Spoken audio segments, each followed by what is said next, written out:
Right, welcome to the Norwich Selectboard regular meeting of Wednesday, October 22nd, 2025. I'm Mary Layton, board chair. To my left is Marcia Calloway. To my right is Kimo Briggs, Priscilla Vincent, Matt Sweat, and town manager Brennan Duffy. The first, and I will just say as just a matter of protocol, if people would like to speak, we're trying to keep it to 3 minutes. Just so that we can get through the meeting. We have a very packed agenda. Okay, item number 1 is the agenda. Is there any discussion about the agenda?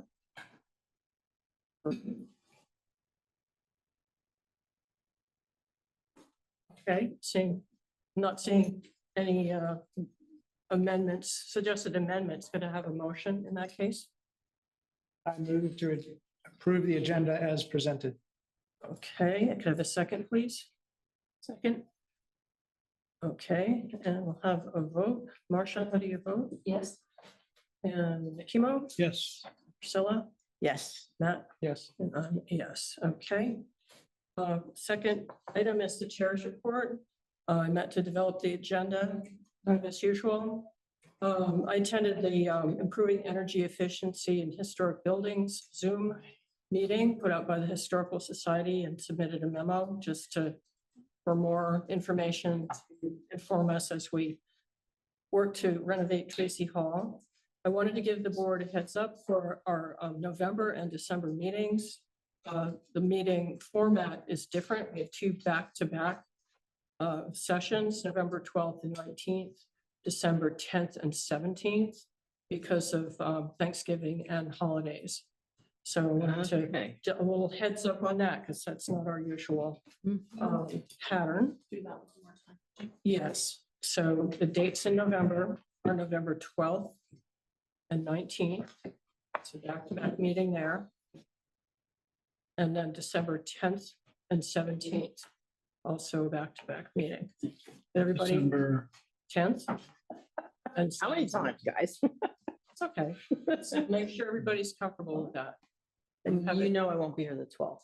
Right, and there's a baby on the way. Yes.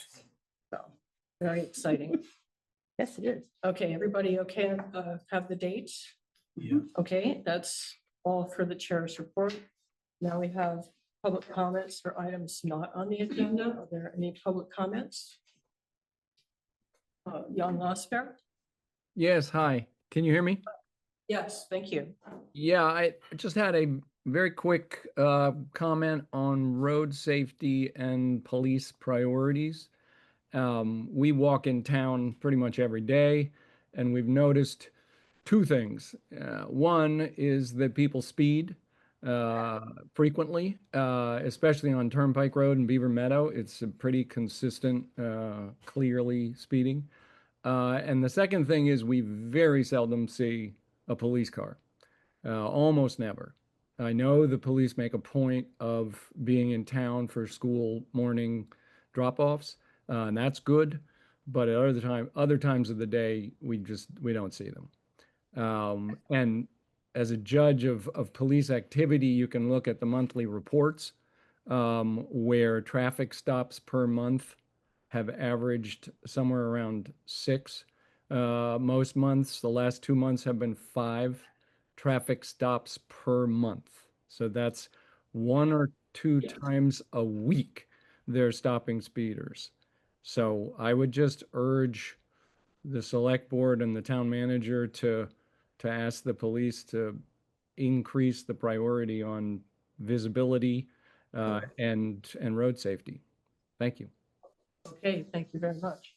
Are there any other public comments? All right, seeing none. We'll go on to number 4, winter road salt purchase. Would you like to speak to this? I'd be happy to, yeah. I will refer us to the memo from DPW Director Kaufman. We are out to bid here, went out to bid for a supplier for the road salts that we use to maintain the roads during the winter. We got 2 quotes back. One of them $90 a ton from American Rock Salt, and 198.25 per ton from Cargill. So if you read the final recommendation there, we are actually recommending that we go with Cargill, even though they are the more expensive of the bids, due to some supply issues that we had with American Rock Salt that was our supplier last year. So we feel it is a critical safety need to have salt when we need it during the winter, and knowing that we experienced some problems with that last year that were rectified by at one point having to borrow salt from our neighbor next door, which was not optimal, and luckily they were able to accommodate us in real quick notice. But I guess that would be the recommendation from the DPW director and myself, to go with the Cargill build. Okay, are there questions? Priscilla? Yeah, I mean, the reasoning makes sense to me, but I also noticed that Cargill, the one that's recommended, is suggesting 1,500 tons, and the other one, which fell short, is suggesting 1,800 tons. And I don't know if that's because they figure they'll try to bank that much, or. No, I think those are estimates, and we pay it by the amount that we actually order. So I did the math and came out with what the totals might be, but the point is, we want them to have extra inventory. Bad winter, we use a lot of salt. Well, I think you should look at it as we're paying price per ton. Right. No, for no, what no. we need. Yeah, but we want to make sure they have it. Yes, that's what Yeah, I'm. no, as I said, that made sense. Okay, so we're not worried. I don't know who came up with those tonnage estimates. It's an estimate, and. Yeah, but they're just cheaper. Do we have experience with Cargill? And I don't know that we, as the town of Norwich, do, but I didn't look back extensively. But I think they are known as one of the larger suppliers in the Northeast. we're feeling they're going to be more reliable. That's the feeling. Any other questions?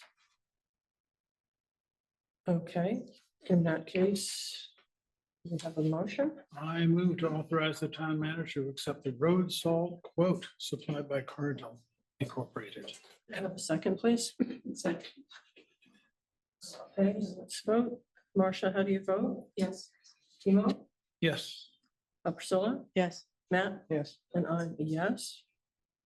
Okay, our next agenda item is opioid settlement funds plan memo. So we asked for advice on how we could possibly spend our opioid funds. And this is not about structuring a fund or how we would release the funds, but just what might be likely recipients.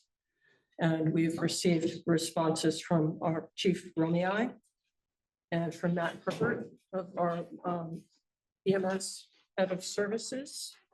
And then also from the Norwich community nurse, who felt that Norwich Nurse Board thinks these funds are best suited for police and fire departments, happy to help with any projects you come up with.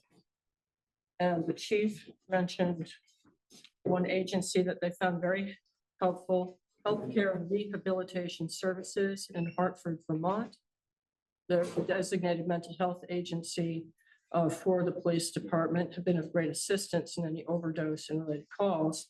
And then Matt Herbert had a very complex and informative memo. And would you like Matt to come up and speak to that, perhaps? Sure. Yeah, come on up. And thank you for the very informative. It's the hot seat with the cookies. Yeah. Yeah, have a cookie. Like cookies. First of chemo. So, What, do you want me to just respond to questions you have, or why that I pointed out the agencies that I did? I think just for the benefit of people who watch the meeting and may not have seen the packet, if you could briefly, explain your experience and then the three, I think it's three possible recipients, just to inform people. Great. I'd be happy to. Matt Herbert, Herbert. I identified a few agencies. One was the Upper Valley Turning Point, because it sits right on the Hartford Norwich border, and they are a substance use disorder agency. That's their mission. And they are very, very proactive, underfunded, of course, but proactive. And they are doing everything in their capacity to improve access to resources, to increase what type of resources are available. As I said in the packet, they're even teaming with Mount Scottney Hospital to start what's called an MAT, a medication assisted treatment program. I worked in a medication assisted treatment program in the Upper Valley for a few years as a drug treatment nurse. And I can tell you that it's not just handing someone methadone or buprenorphine or something like that. There's so much more that goes into it. There's drug testing, there's counseling, there are peer groups. There's just a huge host of sources. And it makes me believe that perhaps that's why Chief Romei, I don't want to speak for Chief Romei, we did chat briefly. HCRS does do a lot of that. I have nothing against them. They're a wonderful, wonderful overtaxed agency. Their primary mission, however, is mental health. And substance use disorder goes way beyond mental health. I mean, the basis of substance use disorder itself is what they consider biological, chemical, so to speak, with serotonin imbalances. But I don't want to try to give an in-service on that. Yeah, but okay. I'm trying, I know I've already abused my 3 minutes. No, this is more important because we want to be informed about how we might spend this money. So, yeah. Upper Valley Turning Point is a very nearby resource that is trying specifically to deal with these issues. And I think that they were really ideal. The reason that I also identified Good Neighbor Health Clinic is they have for years been trying to deal with all of these issues. They actually are one of the few sites around that have the free vending machine that dispenses things like Narcan and such, and warm socks and everything. Stuff that really goes a long way to helping people with their needs. It's really hard to get on public transit and come to a treatment program or something like that if you're so cold you can't leave your tent in the woods, kind of deal. And I say this because I dealt with 353 patients daily, seeing them dealing and struggling and sometimes losing that struggle. So I thought that they were also one that could benefit from some of it. And finally, and I said the smallest ask would be Norwich Police and Fire. And that's because we have the benefit of some state resources already. In fact, I just ordered some Narcan for all of our responders and leave behind kits.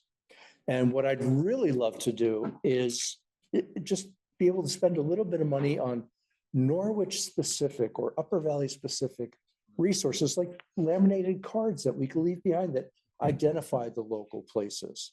Because what comes out of Burlington for us from the Vermont Department of Health is a one size fits all thing. It has the life-saving interventions, but they're very, very generic information pamphlets and such.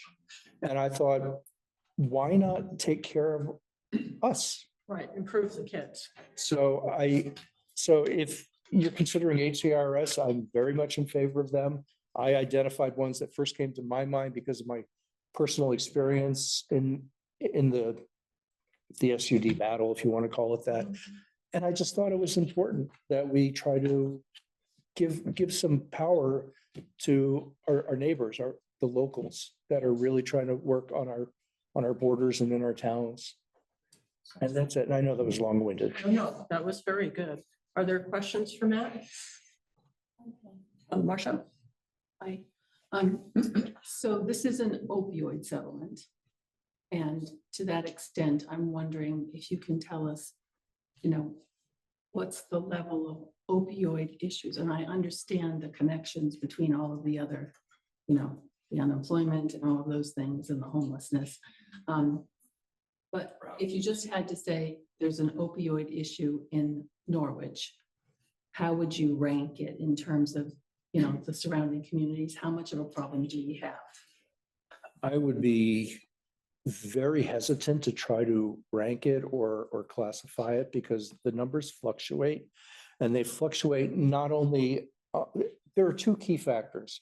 One are the type of opioids that come into the area. Whenever there's a bad batch that comes in, overdoses spike, deaths spike. We see it in Lebanon in front of the Kilton Library. We see it in Hartford. We see it in Norwich. And that's a critical factor because there is no overseeing body that says you can't sell this junk because it's not pure enough. Whatever comes out, and that's what they put into their veins or up their nose. And it's sad. And these are people that I know. When I go shopping in the supermarket, I see them. The other problem that really makes it such a variable is that because some of the people, or so many of the people, are what we call unhoused. It's a nice sanitary word for saying homeless. And they get bumped out of Hartford and they come to Norwich, and then they may say, Norwich doesn't have what I need, I'm going to Lebanon. And these are transient people, and I know because when I listen to the scanner, I say, oh yeah, I know them because I've known them for years, treated them. And they're moving, they're either trying to avoid warrants or they're trying to make use of social services and what have you. So those numbers can fluctuate day to day. So it is really hard to quantify what it is. What could happen is Lebanon could have a push, or Hanover or Hartford could have a push, a crackdown, and there'd be a tremendous influx into Norwich territories. Because let's face it, you don't have a lot of police officers in Norwich. It's not like a 24/7 service like the bigger towns. And it's a lot easier. You've got 44 square miles versus the 30 square miles of what the other towns are, the difference between Norwich and a Kings Grant. So there's a lot of room to hide. You've got the AT, you've got areas. I live very close to the trail that goes up near the power lines, which is Norwich property, even though I'm a Hartford resident. So I'm very aware of what's going on. So you have an issue. Norwich can't pretend that it's not an issue. And I'm so grateful that everyone here is so willing to talk about it and acknowledge it, because it is real. There's nothing that is protecting Norwich. It's not a gated community. There's no way to keep the problems out. So it's very real. I don't know if I answered any of your question, but I tried. I just have a follow-up. Okay. So who do we call on most to ask us to help? I mean, of the list of people that are here. Currently, I think you're calling on HCRS the most. I don't know if they have all the tools. I don't know that their mission statement really fits what you're looking for. I would like to believe that they're eligible for some of this money, but the proof is in the pudding, so to speak. The other ones, it's clear that they are designed for it and can accept funds. HCRS, I believe to some extent, should be able to. I don't know what constraints would be on them. Thank you. Thank you. Matt, Kimo? The Upper Valley Turning Point and Good Neighbor Health Clinic are both regional or Upper Valley based, so they serve many different or a large community. If this money were given to Norwich services, would they also be serving a larger community? Do you get called to go to White River or Hartford to help out with this sort of thing? Or would it really restrict the funds to use? I can't imagine that they would restrict it, because you can't ask an unhoused person, where do you really live? So I don't think you can, because somebody may say, yesterday I lived in Lebanon, today I live in Norwich. Nor do I think they would attempt to. I think anywhere that these funds go, it's going to be very hard to limit it to Norwich. And I'm just trying to be honest with you about that. And I think as community neighbors, we should probably want to say, your problem today is our problem tomorrow, and anything that we can do as a preventive measure, to help solve these issues could very well benefit us in the long run and in the near future. So I don't know that you can put any kind of limitation on residency. Well, maybe if I could, a gift to Norwich would be a gift to the larger community. And anyone you give it to is going to see it as the community being those that are struggling with substance use disorder. Yeah, wherever they are. Okay, thanks. Other questions for Matt? Just, Priscilla? are we, first of all, do we have to make any decisions No. tonight about what? No, Okay, we're just- because I we're don't know seeking if we had to, information. okay, so it's not as if we're trying to narrow anything down. at this No. point. No, great, No. thank you. And also, there are other questions to do with dispersing the money or the specific requirements of the settlement, legal. Right, yeah. Which we won't deal with tonight, but this was to get an idea of the scope of what's needed and also some agencies that might be able to provide some solutions. And I think it's pretty good. I think we've gotten a good response of possible places where we could donate, which is kind of the purpose of tonight. So unless you think we need to go further with it, but I think we've got some good, solid information here. So. Yeah. Okay. All right. Well, Matt, thank you very much. And thank you, Yeah. Chief. And also the community nurse, he's on. Thank you for your work. And I think it probably makes sense to make it another, at least probably maybe two more agenda items. One is how would we disperse the funds? Things like reserve funds and, all of that kind of formal arrangement of how you disperse it. And then we might want to think of, break it down if we are going to disperse, how much and to whom. And figure that out. But I think that's future agenda items for that. Agreed. All right. Can we hear from the chief? Yes, would you like to speak? Chief? Okay, maybe you could tell us a little more about healthcare and rehabilitation services, I think it is, yeah. Matthew Roman, police chief. I'll just,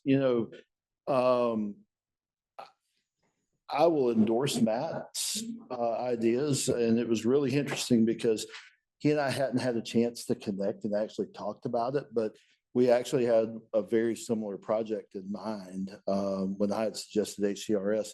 The reason I suggested them is they're our designated mental health agency. And what Matt was talking about looking for is, in the resource guides, is something that Washington County Mental Health did in their area. And it's a very comprehensive document that they keep up to date, which creating it is one animal, but keeping it up to date is an entirely different one. So what is? It's a document, it's a resource document. If you have, if you're in these situations, then here are your resources that are available in the community. If I were to, wake up tomorrow morning and find myself unhoused with my 3 kids and wife and dog, I would have no earthly idea where to start. So I think that becomes, a very low barrier thing to have available within our responders, within our town offices. And it becomes a very easy to distribute document. And I would certainly support if we want to either organize that or, well, let me rephrase that. If Matt wants to organize that and love you, man. But, I think that was part of the burden that I was trying to take off of us I see. with HCRS. Like, hey, here's some money. Can you do something along these lines? One of the other things that has been struggling to get off the ground is the crisis intervention team concept, which Washington County again did that. And it was very crisis intervention team. So if you see me in my regular little button down shirt, I've got a little green pin. I was one of the first classes to go through it. And it's the wraparound to a crisis. We're seeing some of that now in the situation table efforts that are going on in the Upper Valley. But it really is it brings all the players to the table to work on a problem. In that particular sense, it's a crisis with a situation table. It's more of a longer term, not necessarily in the heat of battle moment. So, I think wherever you elect to deposit these, as long as there's a mission that benefits. To your question, I don't know, Matt, have you seen a single drug overdose in the last 3 years? A single drug. Isolated? No, it's one that's a single drug. Everything that we've seen are what's called polypharmacy overdoses. So, I'm also work as a paramedic, but the polypharmacy overdoses are just nuts. Because when you take one, like if you apply Narcan to that and you take one drug, you take the opiate component away from it. Now you have nothing but unrestrained stimulants or meth or I see. those kind of things. Yeah. Those are the overdoses we're seeing right now. They are scary. Wow. So I don't know where where our future goes with that. But that I think answers a little bit of, I will tell you, we may not have call data that really shows we have a huge opioid problem in Norwich. I can tell you there's a lot of drugs that move through this town. Okay. There's a lot of drugs that move through this town, mainly on 5 and 91. Quite frankly, we are lucky. We are very fortunate that they don't often land here. But part of that is, we have one hotel. Okay, our transient housing is not going to be what you're going to see in a Hartford, a Lebanon, and a Hanover. I see. We have a lot of Airbnbs, but those are not, that's what's not looked at in that demographic. So we are structurally here a little more defended from them landing here. I see. Matter of fact, I've been here, 2.5 years? Something like that. 2 years, 2.5 years. I'm only aware really of one big incident in that time frame, maybe 2. Yeah, it's good to know. It's all good information. But it's all here. And a lot of it's just passing through. All right. It's hard to Questions get for past the the- crossing guards. It's hard to get, it's hard to keep my hands out of these cookies. Matt, do you have a question? No, I think we've assembled all the information. So Okay. It was good. Good. I had a question for you. Yeah. So if we're going to be bringing this up, maybe at a next agenda item, Right.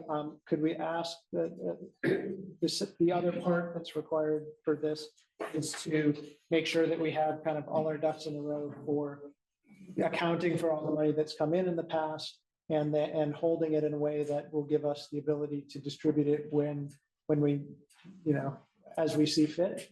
And so maybe to keep this moving ahead before our next meeting, could we ask the town manager to, come up with a plan for how to account for the money and how we can distribute the money? So how to account for it and how to distribute it? Yeah, I think that there's, possibly a designated, a designated We need a fund designated for it, fund or whatever recommendations the finance department and he come up with, but better to start it now than after next week. Would you like to move that? Sure. Okay. I move to ask the town manager to return at the next agenda item for the opioid settlement with proposals on how to account for the money and how we can easily distribute it. I'll second that. Okay. Could you repeat it back, or did you get it? Did you get it, Jenny? Yeah, I got it. Okay, could you repeat it back, please? To ask the TM to return. Could you repeat that? Sure, could you? Oh, me repeat that. Oh, Yeah, sorry. if you don't mind, yeah. Okay. I move to ask the town manager to return at the next agenda item for the opioid settlement with a proposal for how to account for the money and how we can easily distribute it. Okay, thank you. We need to make sure the words opioid money is in there. I don't remember. Yeah, for the opioid settlement. Opioid settlement. Okay. Okay, okay, and that was seconded by Priscilla. Any other discussion? Seeing none, we will vote. Marcia, how do you vote? Yes. Chemo? Yes. Priscilla? Yes. Matt? And I'm a yes. Okay. That was good. Okay, the next, sort of somewhat related, possibly, agenda item is the Hemlock Ridge Encampment complaint. Would you like to introduce this a bit, Brennan, or just? I could try. So at the last meeting, we had a number of residents who were members of various organizations in the Hemlock Ridge development, which is in Hartford, who had wanted to come to this meeting and bring to, I guess, the Norwich Selectboard's attention that there was a couple that had been encamped in an adjacent parcel to where the Hemlock Ridge is located, and that they felt that was detrimental, I guess, to their quality of life, might be a good way to put that. And we're, I guess, wanting this to be, I'm not sure what they expected the town of Norwich to do necessarily, but they wanted the town to be aware of the situation. So we had some discussions about this. We had prior discussions over the course of the summer because we were aware that there was a couple that were camping in the woods in that area. And I might actually ask Chief Romei if he would like to kind of give a little bit more insight to the board about this particular location, and also maybe just a little bit about the unhoused situation within Norwich that, again, might be kind of useful for the board. Come on up, please, if you don't mind, Chief. Maybe you could also tell us about what's possible and what's not possible. Sure. Sorry, I don't fit in the arms. That's the way I feel. I like the elbow room. So I think it might be helpful real quick if, let's see how this works. Share this one.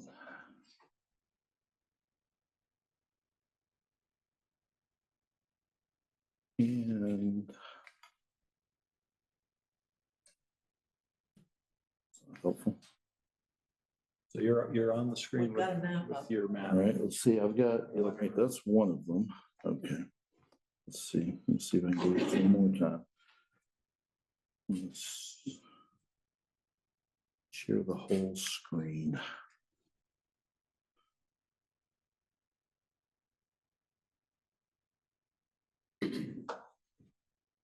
Nope. Well, you got something It's to okay. do there, Matt. All right.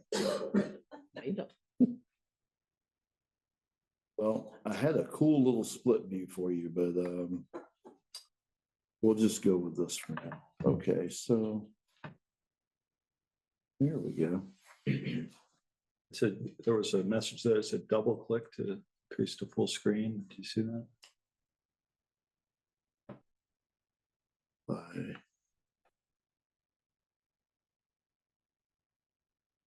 Sorry, y'all got too many tabs open.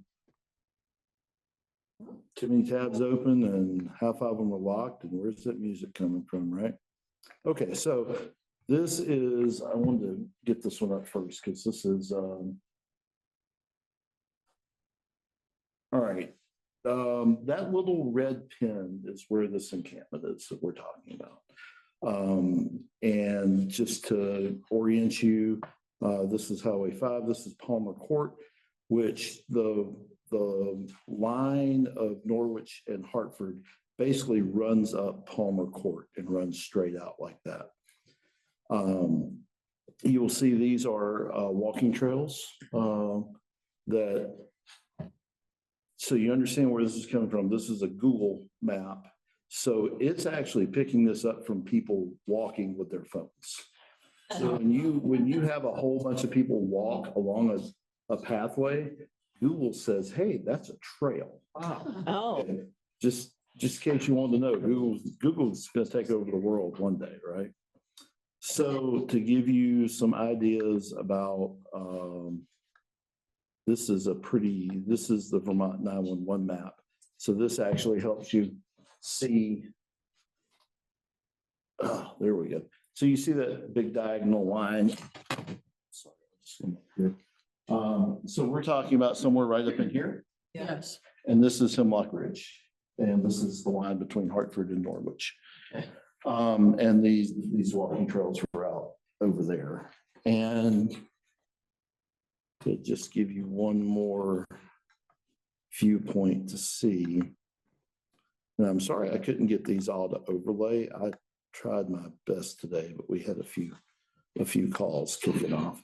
So this is the actual parcel of property that we're referring to, which some of you may be familiar with this is the church, that fronts Route 5. And so this is up in here where we're talking about. That property is, and share with you one more thing. As soon as I remember.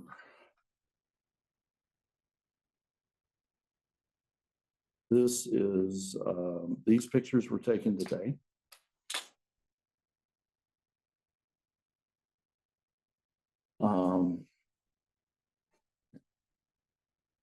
This is actually taken from the walking trail that's up in there. Now, of note today, we noticed that it appears that the walking trail that's up in there is most commonly used by horses. Apparently, there's a horse farm down across Highway 5, and a lot of them walk, take their horses up through there walking, from what we could tell. You'll note you can't see anything from the walking trail. And so I include that picture intentionally. This is actually up in the encampment. It is unoccupied, has been unoccupied for some time. And just to note that it is over on private property. We have been in contact, and to, I guess, frame the bigger situation, this is not the only homeless encampment we've had in Norwich. It's not the only one that we currently have in Norwich. We are aware so far of at least 4 more. One of them is still currently in use, and it's something that we're actively trying to work to resolve that particular one. There was another encampment up off of Elm Street that was on the Appalachian Trail. Appalachian Trail land in that particular location is owned by the U.S. Forest Service, and U.S. Forest Service came out and dealt with that one. And the third one was just from very recently, was down off of Hobson, and we stumbled on it by accident, and it has so far been a non-problem off of Hobson. That's as detailed as I would prefer to get at the moment. Some of this comes from a stance of not fixing non-problems, and that one in particular. This particular situation off of Hemlock Ridge, we received an original complaint through the town manager's office back in the summer. We contacted so the property is in a trust. We contacted the trustee, or I think that's the right term, the person who is responsible for managing the property. That person has elected not to trespass or authorize us to trespass the folks from their property. We cannot go on private property and kick people off private property if the property owner does not want us to. Just as I could not come into your home on Christmas Eve and kick out your neighbor if you didn't ask us to do such a thing. We also have to be very careful. We have to be careful about the legal restrictions that, are placed on us, not only as a town, but specifically as a police department. For instance, one person suggested we just go up there and haul everything off and put it in the dumpster. That would result in a violation of civil rights under color of law, section 1983 U.S. Code. And I really like the house that I live in, and I don't want to lose it in the lawsuit. So we have been in contact with the folks that were staying in this encampment. We know they have some challenges. We have had some challenges with them, and we have tried to walk that balancing line between enforcement and support services for them.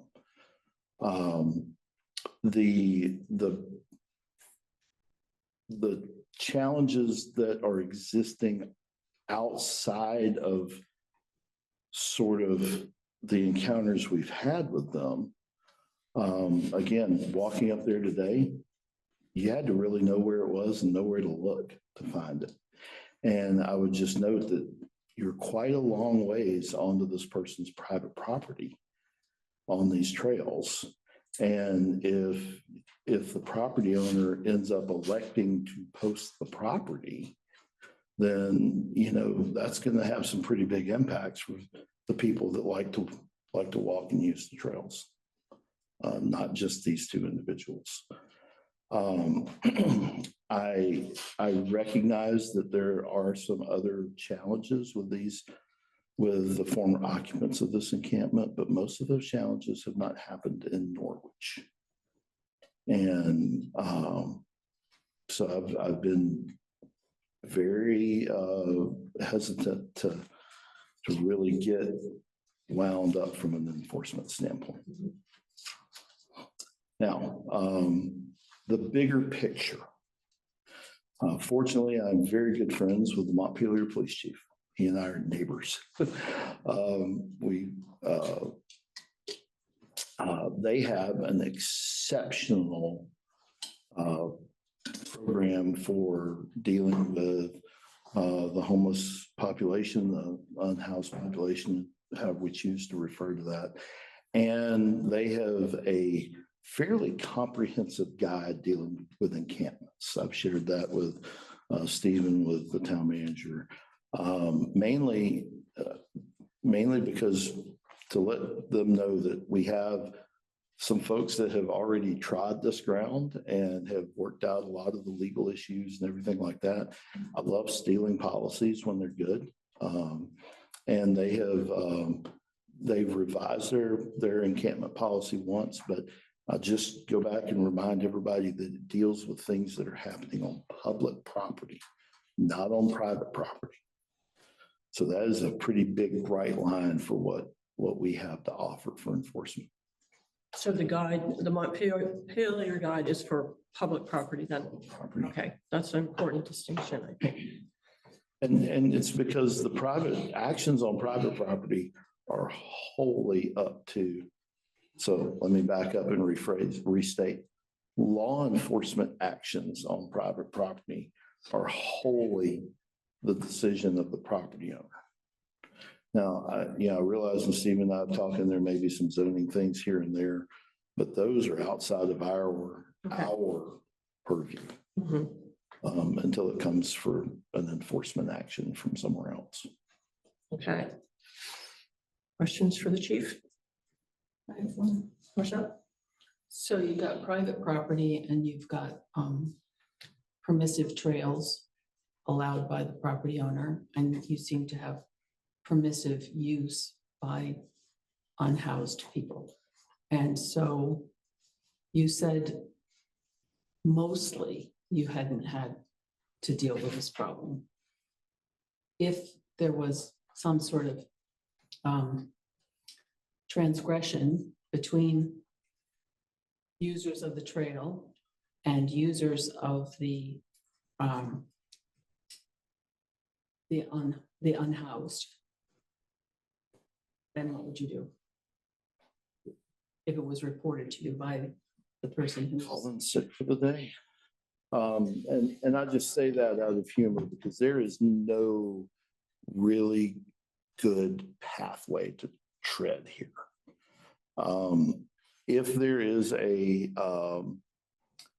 If there were a confrontation or incident or anything like that, then we would approach it just like we would approach something that happened in the Danowitz parking lot. We would approach it just like that. We would look into it. We would try to come to some resolution. If it's a criminal enforcement nature, fine. If it's not, okay. We would do that same exact thing. What we have at the moment is a complaint of these folks are bothering us and we don't want them here. And that's squarely outside of our control when they're on property that is not the property of the complaining person. We've went to the point of contacting the person who controls the property, and that person does not desire us to do anything. It's not a great situation, but I've got to keep us in the bounds of what we're legally authorized to do. Thank you. We have a question from the public. Yeah. And thank you for bringing this up, and I really don't have. Could you, to offer. what's your line coming up, just so you can identify yourself? I have a cookie. Yeah. Cookie. I'm Margot Rahman. I'm president of Hemlock Ridge Courtyards Association and the Master Association. I was here 2 weeks ago. The encampment is occupied right now, and it's occupied by new people, not the couple that were there before. And we know this because the Hartford Police Department told us.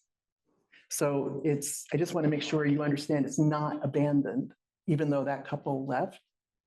And really, the issue is, aside from the fact that the Hartford police got involved because the new resident accosted a person who lives in Hemlock Ridge as she was walking her dog, and drove his car at her and started screaming at her because I think he recognized that she was somebody who is concerned about this.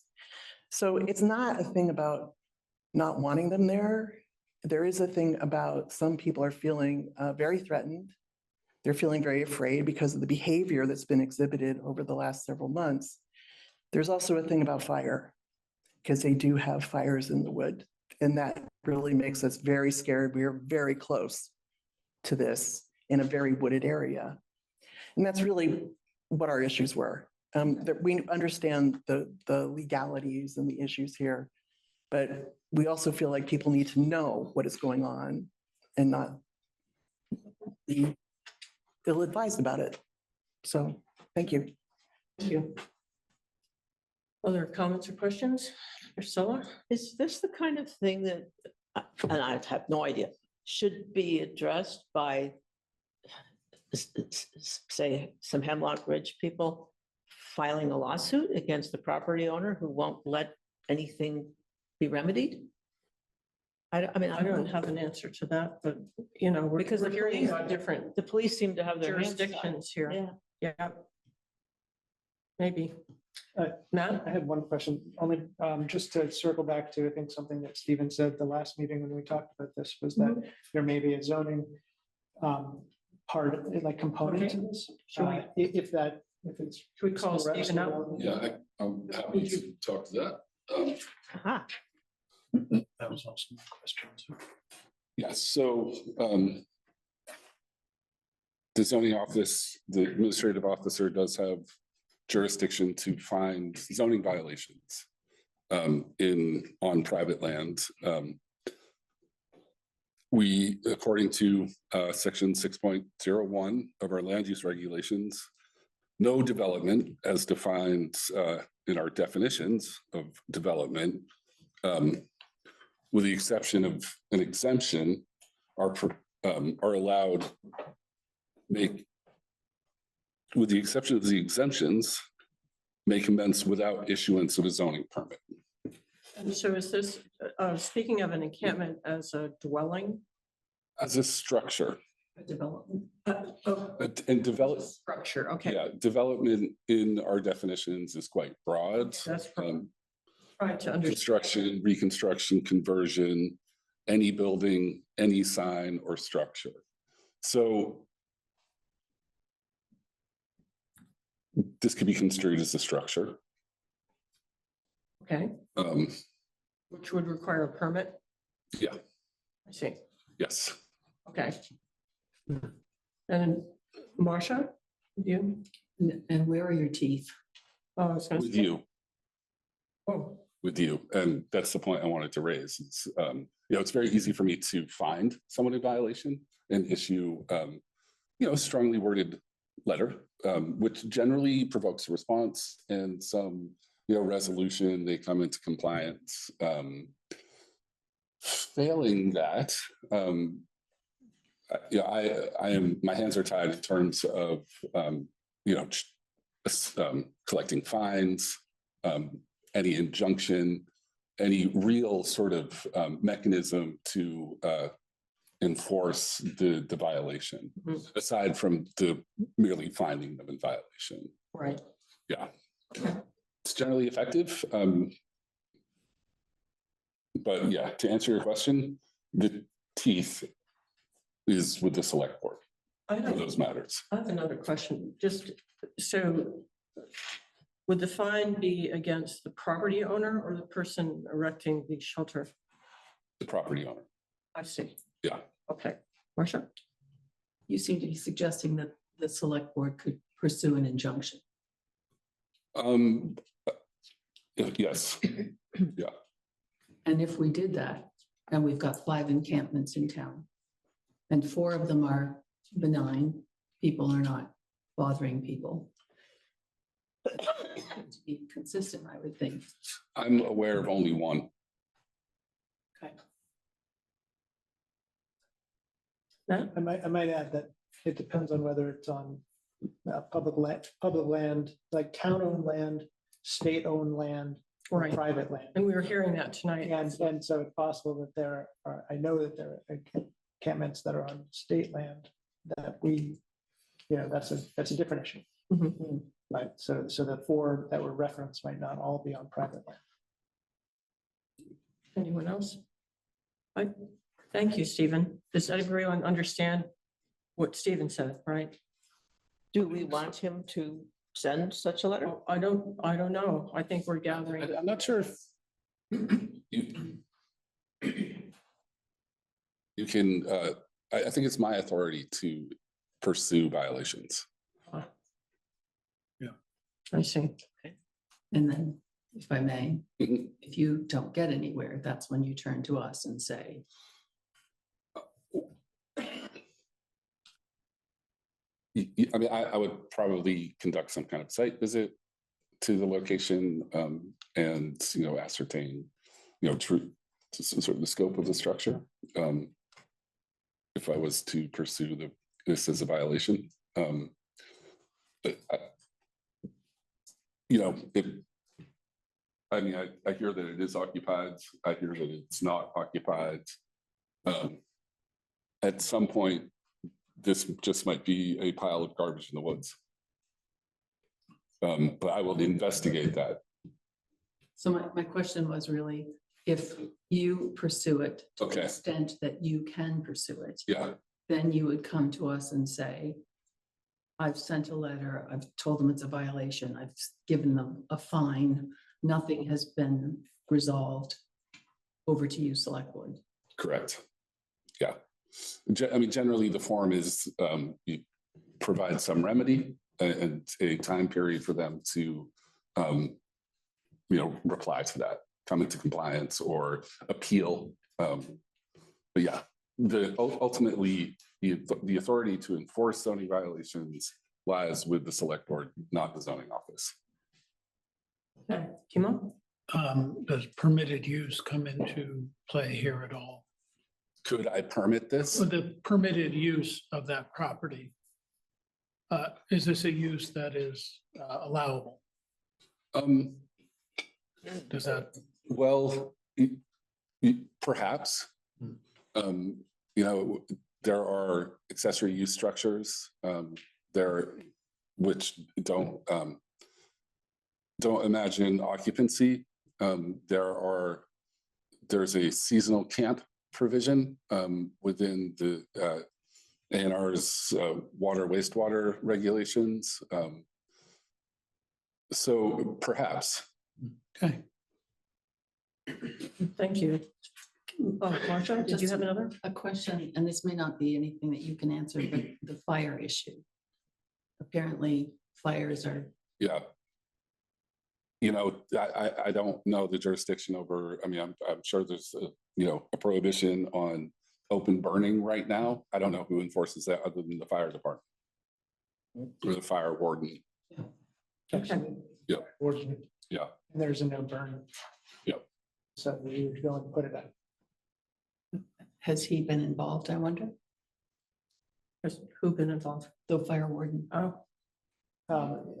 Not in this. all right, we've got a very complex problem here. Thank you, Stephen. I just have one more question, I'm trying to understand. Okay, sorry. So This is a bottom of this. in terms of next steps, we would never direct you to go look at the situation. What would prompt you? I have an obligation once a alleged violation has been brought to my attention to investigate it. Thank you. All right, I think we might need to think this through.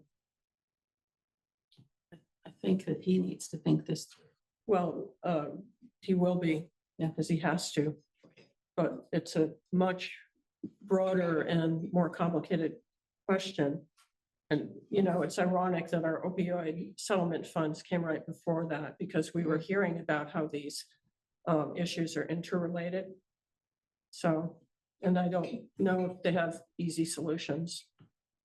I would just add that, you know, a zoning remedy is, you know, very case specific, and in the face of sort of growing encampments. Or fluidity, right? Yeah, I would pursue a different policy, absolutely. Right. Okay. All right, I think we'll mull this over, but it's been very good. Thank you for the information.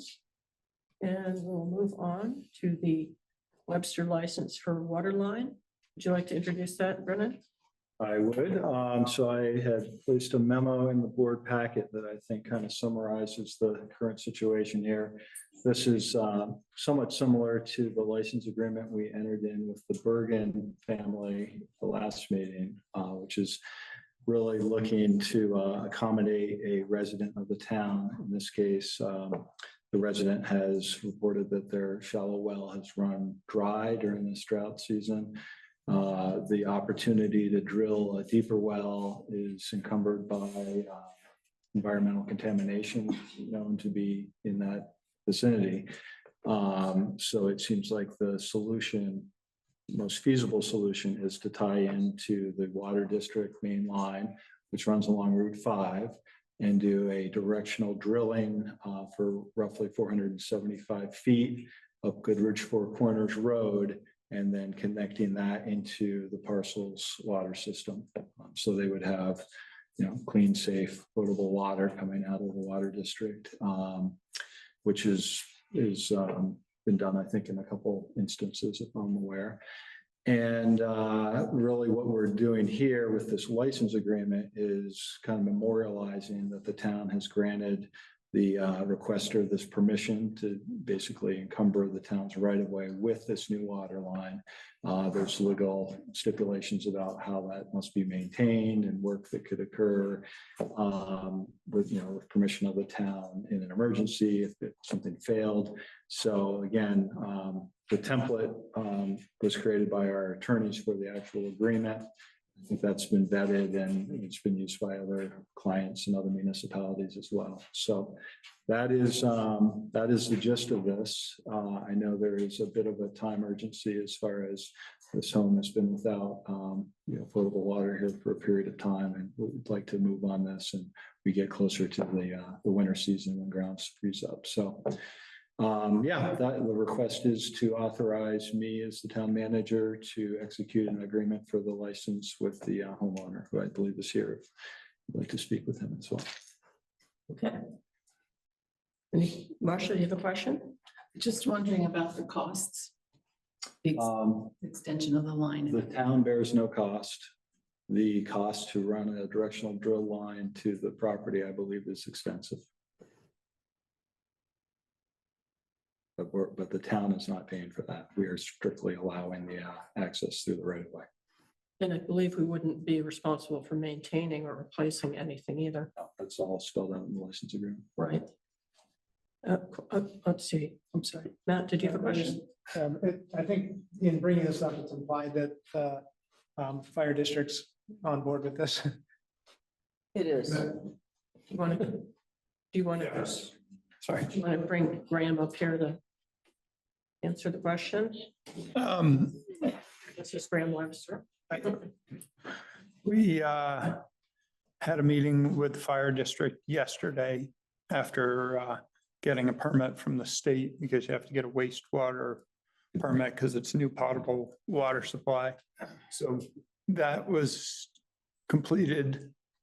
The fire district okayed it yesterday at their meeting.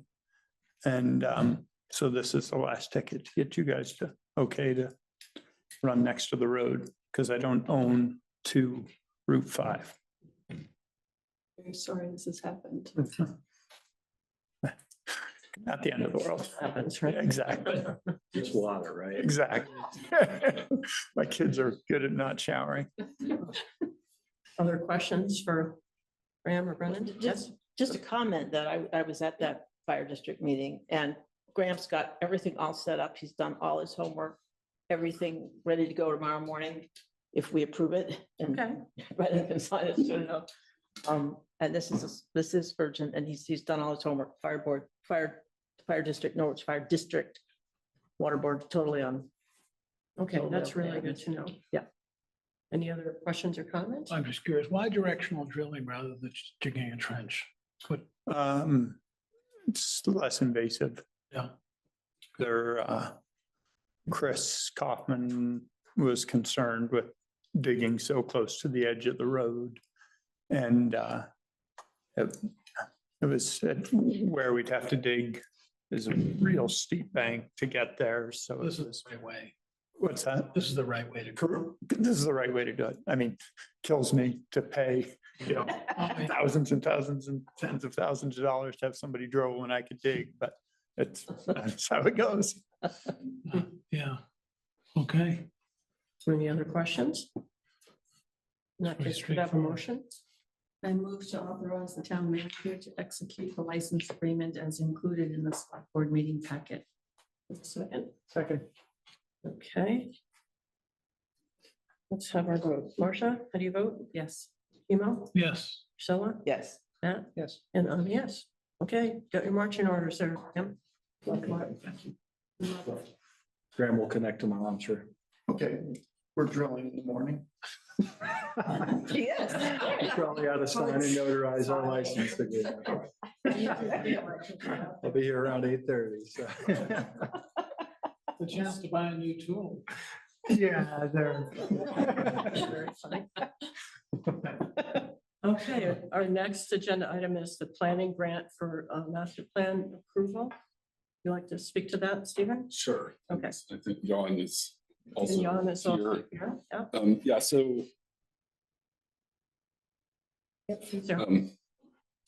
yeah, we're before you tonight to ask you to sign this municipal resolution, which essentially, gives evidence that you are aware that the Planning Commission is pursuing a municipal planning grant, and that you endorse that effort.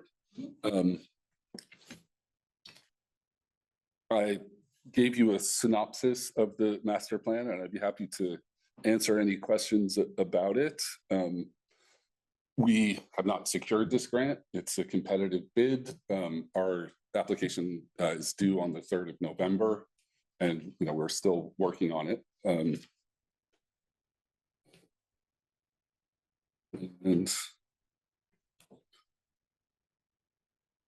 yeah, essentially it just, you are endorsing your agreement to enter into this grant arrangement with the state. Okay. So, I do have a question. Sure. It says there's a commitment to match funds. Is Yes, that a dollar for dollar match? it's 10%. Well, I saw there was 10%, but that's why I wondered what match. Because sometimes matching means dollar for dollar. So we're gonna. I don't, We're hoping they'll give 90% and you guys have got the 10%. that's correct. So we don't need to budget anything extra. No, Okay, the planning department's already budgeted. great. okay. Thank you. Marcia? So as I understand it, the proposal wants to develop a village master plan. Mhm. And it seems to imply that the village extends as far north as Union Village and as far south as the border with Wilder. I'll go through. But our town plan on page 19 shows the village as this, small area, that little teeny brown spot. And I'm just wondering why a master plan would attempt to redefine the village area as something other than what the town plan has identified. Mhm. And then why a state agency would grant monies for an area arbitrarily designated as the village. Good questions, and let me attempt to answer that. The study area includes our village zoning district, and also the infill/transition area that has been identified at the regional level in their future land use map. It's the infill area, for instance, between the village and the border with Hartford. Yes, yes, it is. Probably not out to Union Village. That's not infill, is it? Or maybe it is. And yeah, I mean, there's no clear landmark on Union Village that I can point to other than the edge or the northern edge of the village zoning district.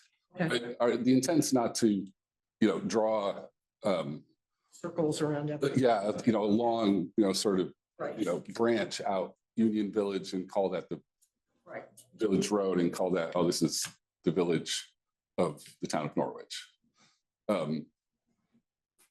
So the infill is part of the definition. Right. I mean, as there's the village, as Marcia was Yeah, talking about it. It's in the town plan, and then you're talking about these infill areas. And one is village to Route 5, other could extend to Union Village.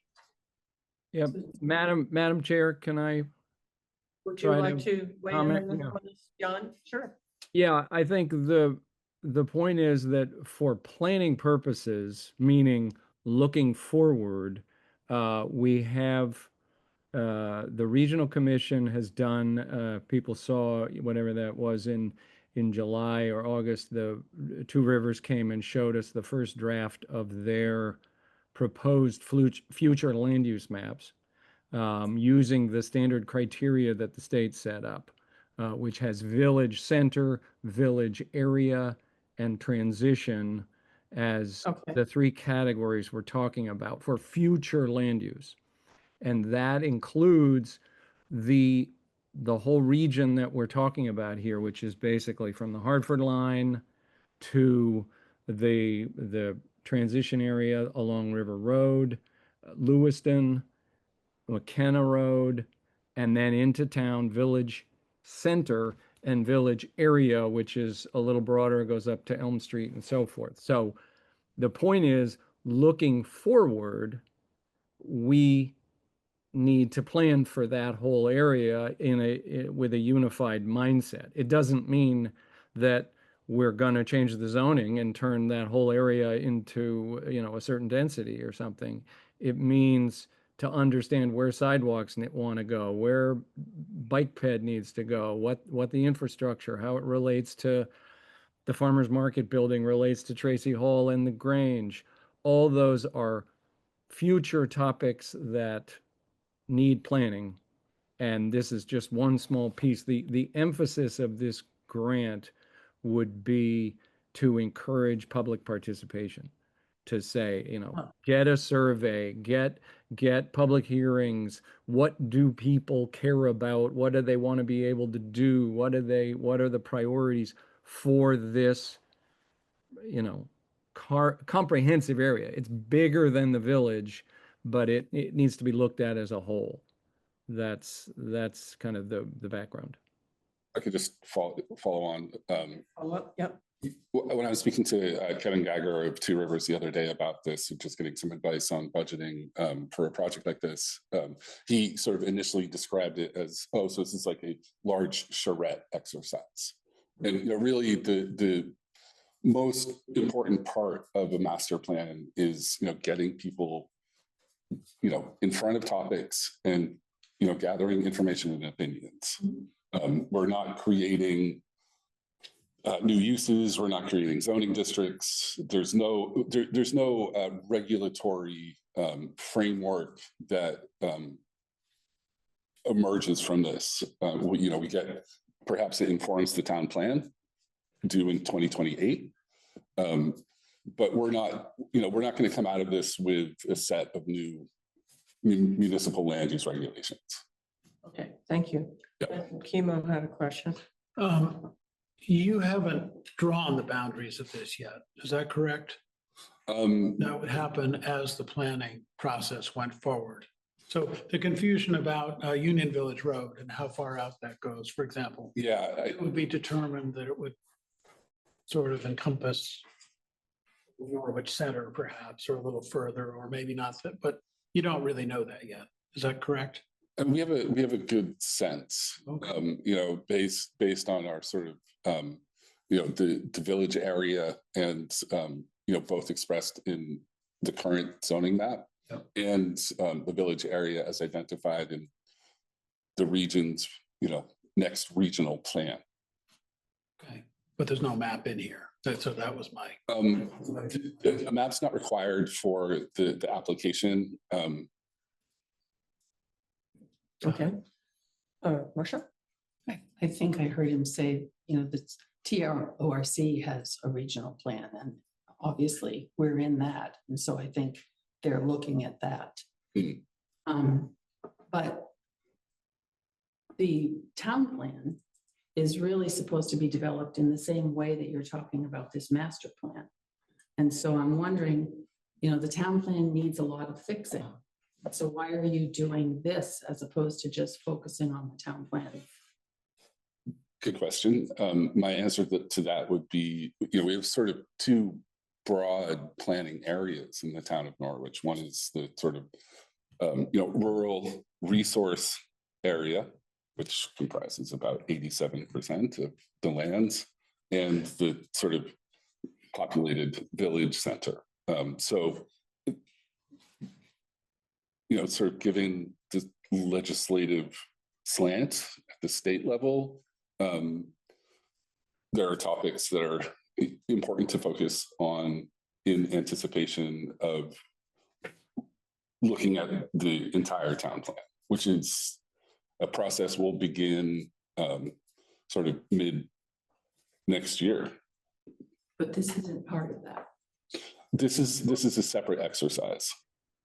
But to Stephen's point previously, this clearly feeds that. This is an early focus on this part of the village and this part of the area, but it's something that generates public comment. It's a charrette, as he said, to get public input that then feeds directly into that section of the town plan where we're talking about what we might do with this area of Norwich. So it feeds right into the town planning exercise. It's not a separate thing. It's a logical first step to that part of the town plan. I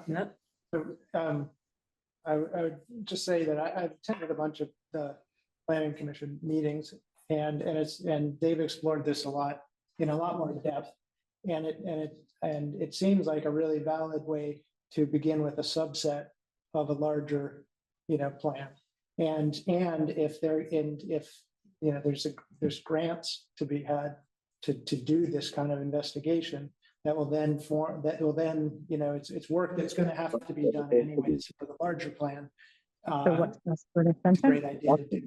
Oh. There is no board really though, right? Lily. I just muted her. Thank you. Yeah, so it seems like a great, in my opinion, it seems like a great idea. Okay. The planning commission does studies, and this is one of the studies that we'd like to do. All right, other questions, Marcia? I remember they've been through charrettes before here. But anyway, and the other question I had was that the third paragraph, page 19 of the packet, says the municipality is maintaining its efforts to provide local funds for municipal and regional planning purposes or has voted to provide local funds for municipal and regional planning purposes. I don't think that we've done that, so I'm just wondering, how can we honestly stipulate that we voted those monies? I'm not following where you're looking. Page 19 of the packet. Yeah, I don't have the packet in front of me. Oh, sorry. Is it in either of, is it in the municipal resolution or in the, It's the municipal resolution, the third whereas. Right up at the top. well, we do provide funds to the Regional Planning Commission on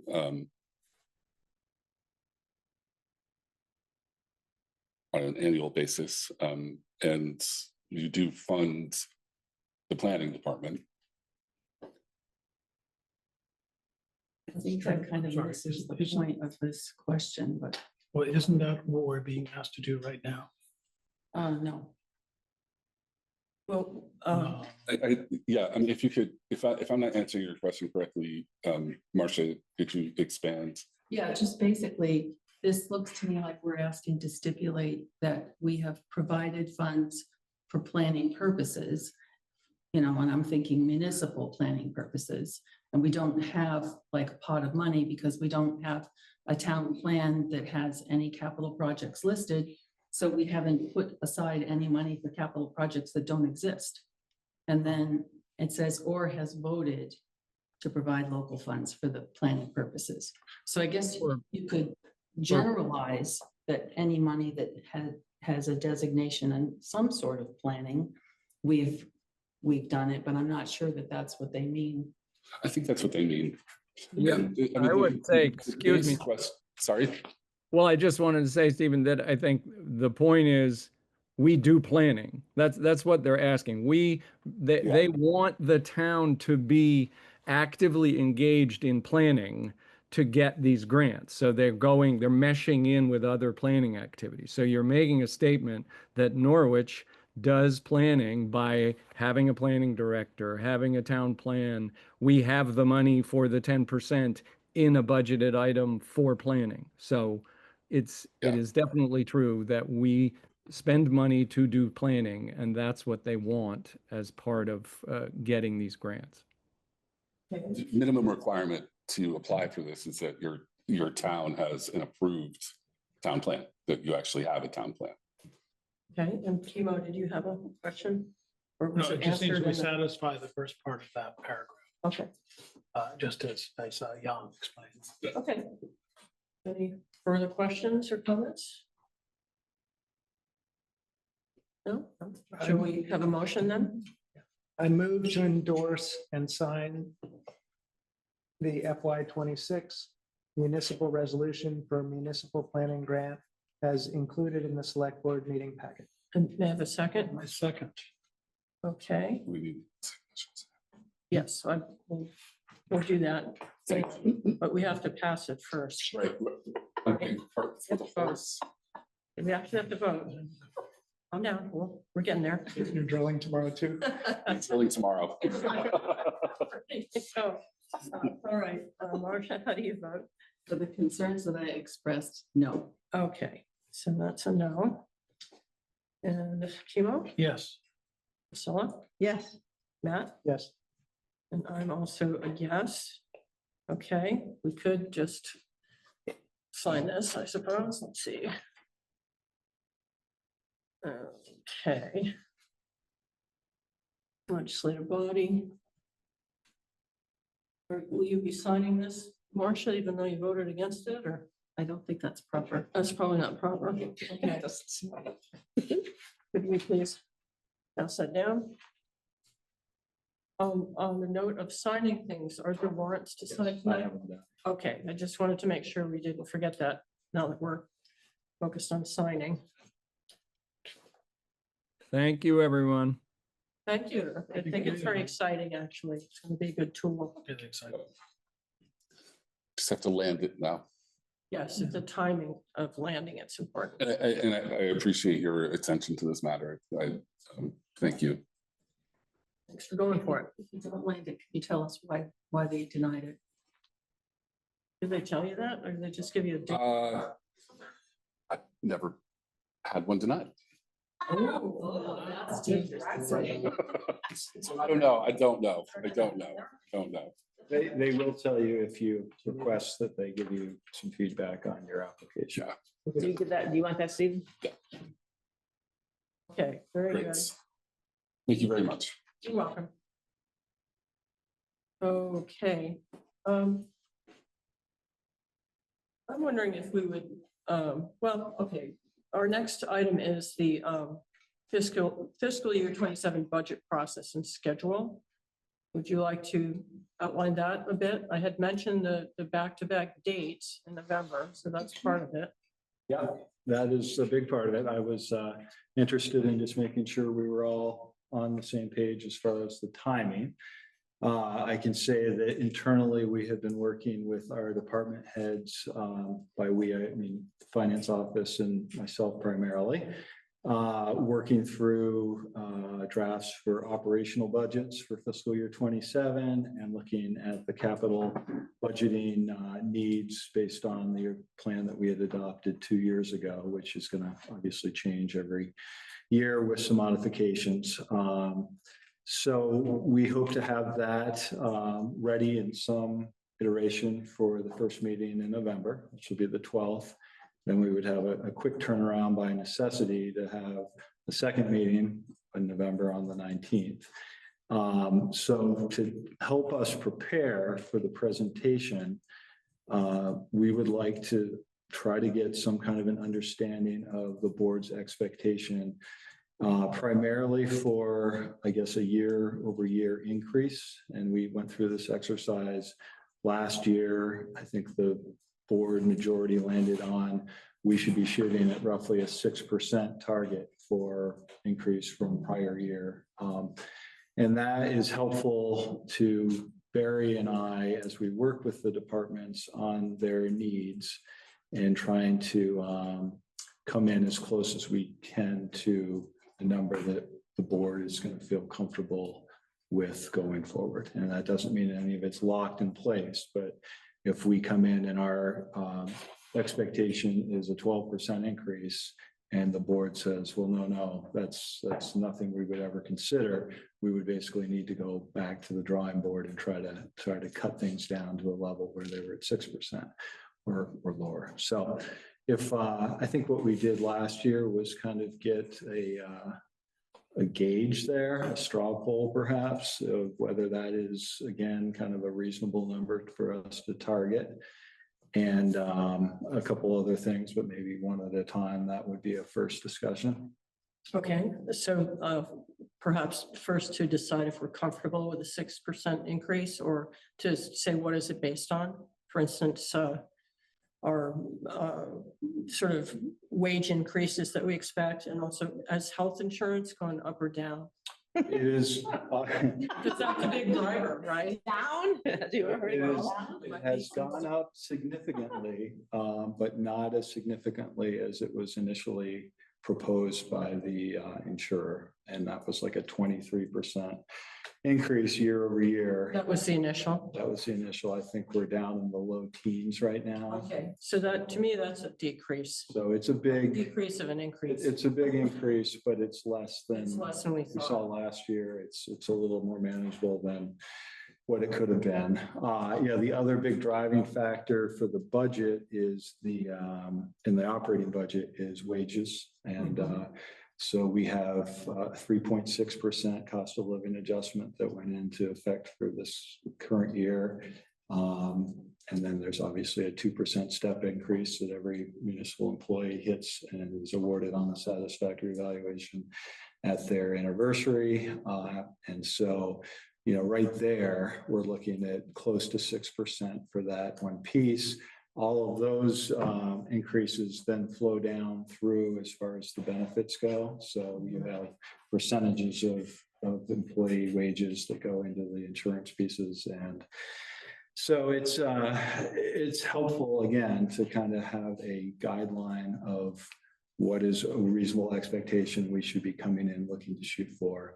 And again, I think 6% is a fair and reasonable expectation, but if that's not the will of the board, we would adjust accordingly. All right, Priscilla? Everybody knows I don't understand municipal finance, so I want to put that out there as a disclaimer that I could be totally wrong. But the last time I thought I looked at it, I thought we had a surplus of about $970,000. And I'm wondering if we have a big surplus, maybe that number's not quite right, then how does that factor into the idea that we would need an increase in the budget? Okay, so we need to keep in mind the surplus amount. That's your point, right? Yeah, because if it's almost $1 million and our budget is about $6 million, that's a. Yes, it's a sizable big. chunk. I am unclear as to where that number is coming from. That's not a number I've ever. Well, there's the 700,000. No. My infamous $700,000, no? That's years ago. It's gone for some- Has it really gone? I don't know. It's I, annually, we will have a surplus. We are expecting to have some level of a surplus. The exact number of that really is not clear until we've completed our audit for fiscal year 25. And then we will have a decision to make about how we use surplus funds as we have the last few years. And that's usually a discussion with the public at some level, and then articles that would appear on a ballot as far as chosen choices and making sure voters affirm that that surplus is used in that way. Sure. Matt? I can't read Priscilla's mind, but I think maybe the question is, if we have a significant surplus this year, does that indicate that there's ways that we can trim this coming year's budget? Or is that surplus generated by planning for positions that we have to hold open and budget for, but we haven't filled? Is that surplus generated, to sum it up, is that larger surplus generated by things that we can control in the next budget and reduce, or is it not? And I think that will be part of our discussion. And again, we aren't going to know a very final number on what our surplus will be. We'll have an estimate as we did last year. So I think that's the best answer I can give you, in October of this year. Is we expect to have a surplus. We will have probably a reasonable idea of what level of surplus, and we will probably, again, as we did last year, be able to try to figure out, so where did that come from specifically? Mhm. And that will eventually, I think, help us with the final budget of, did we overestimate what was needed for certain line items, right? And that would be a creation of that. Are these open positions that we needed a budget for, but were unfilled in the last year? And that's what created a budget, or it's usually a combination of a number of different things, or increased revenue that we somehow didn't anticipate, having revenue levels that were higher than budgeted. So a couple factors will play into that. Okay. I have a question. So the 6% is very logical to me, just thinking about wages. But I'm not quite as sure when we're talking about our capital expenditure, and also for supplies like salt and sand and pavement and so forth. So that I don't know what's a good rule of thumb as far as percentage. And some of that may not be known, except that everything goes up, Well, yeah, as we are aware, what we're doing here is budgeting for expenses that we're not going to see for a year and a half. Mhm. It's really it's a difficult thing to Guessing do. game in some ways. Yeah, it's a guessing game. in There some need to ways. be some So parameters so too. again, to my request to just get a handle from the board's perspective of what we should be trying to target, and it doesn't mean everything's going to come in less than 6%, right? There could be some items that are going to be higher and some that are lower within the department's budget or within the capital budget. But again, if we're just shooting blind, it's probably not as effective as having some level of a target to come in with on the 12th. Mhm. Emo? Can I just ask a question about how, I'm a little, don't want anybody to be angry with me, but the step is automatic if you get. With a satisfactory review, it is other. I'm curious because the state says a merit step increase or permanent adjustments to salary that advance the step level by 1 or 2 steps may be appropriate when faster than normal salary advancement is warranted due to sustained long-term performance that significantly exceeds all standards. So so I'm just wondering if we do that for all Norwich employees all the time, every year. I think where we started with that is the union negotiations. That was my question. Yeah, and those have been negotiated, and was a 5-year contract. So, and then it's a question of, do you have parity of that with everyone else? And we've just traditionally have had that parity. Okay. So that's the answer to that. Okay. Yeah. Good answer. It's all dictated in the personnel policy for Norwich. Oh, Marcia, go ahead. I wrote this memo last year, but basically, in 2023, just to give you an idea, the VLCT found 42 articles that propose use of surplus funds to reduce property taxes.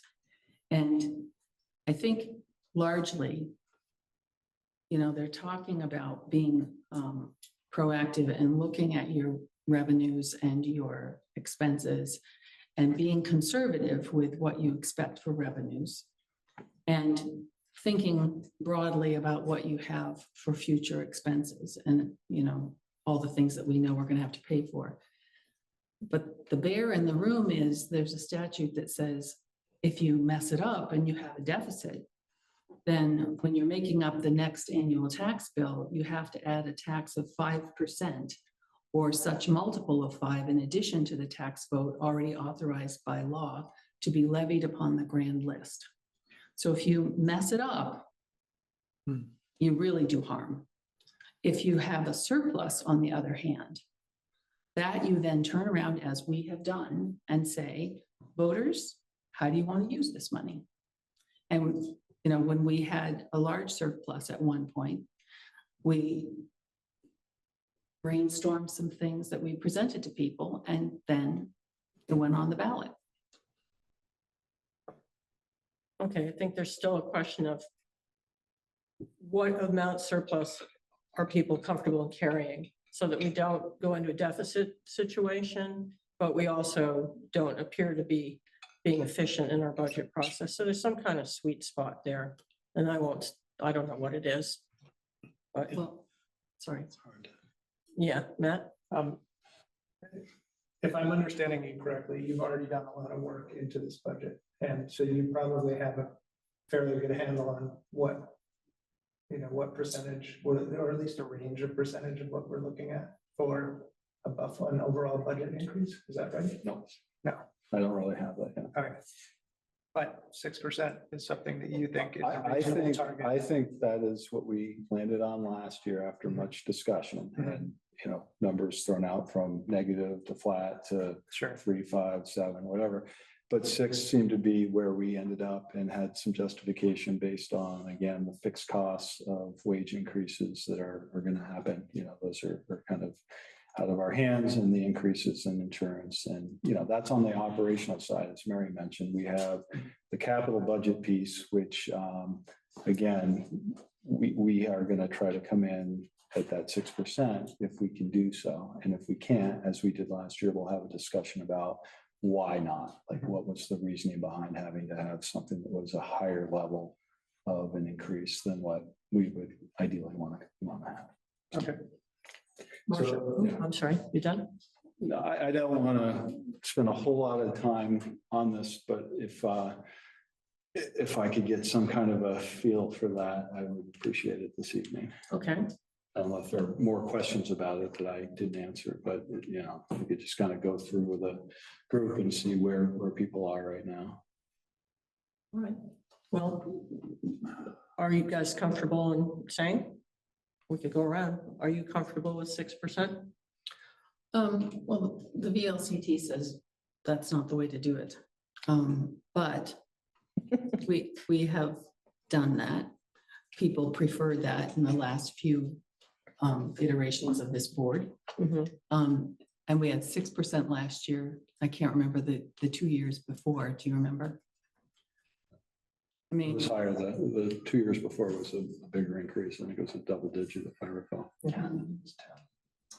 I mean, I think we're in a very unique historical moment where things are kind of falling apart.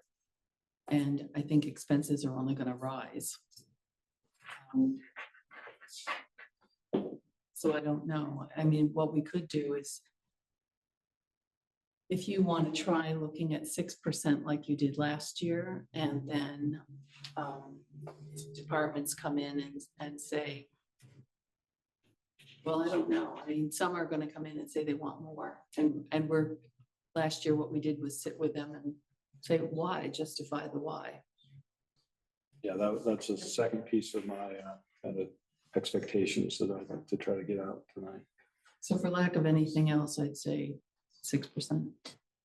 I think it's an okay working number, but I'd want to see what's behind it and more about the capital and the other expenses like sand and salt and paving and so forth. So just as a place to start, I'm fine with it. All right, you came out. I'm absorbing. I feel a little bit, sorry, unprepared. Okay, And you want to pass or? my expectation is that you would have a strong recommendation to us, and it feels a little bit waffly. No, my recommendation is 6%. I don't mean to be ambiguous about that. I think that's a number that we can come back with as a, again, an expectation, a place to start. So my experience is that the person making a recommendation has numbers that would suggest that's a reasonable recommendation. I feel like what we're doing here is coming up with a number that you're going to take to your people and say, hey, can you do this? Mhm. And if they could have come in at 3%, why bother? Come in at 6%. No, that's not really fair to the department heads, though. Well, I'm just saying from my perspective, it feels a little bit like we're pushing upstream rather than getting downstream information that we can then respond to.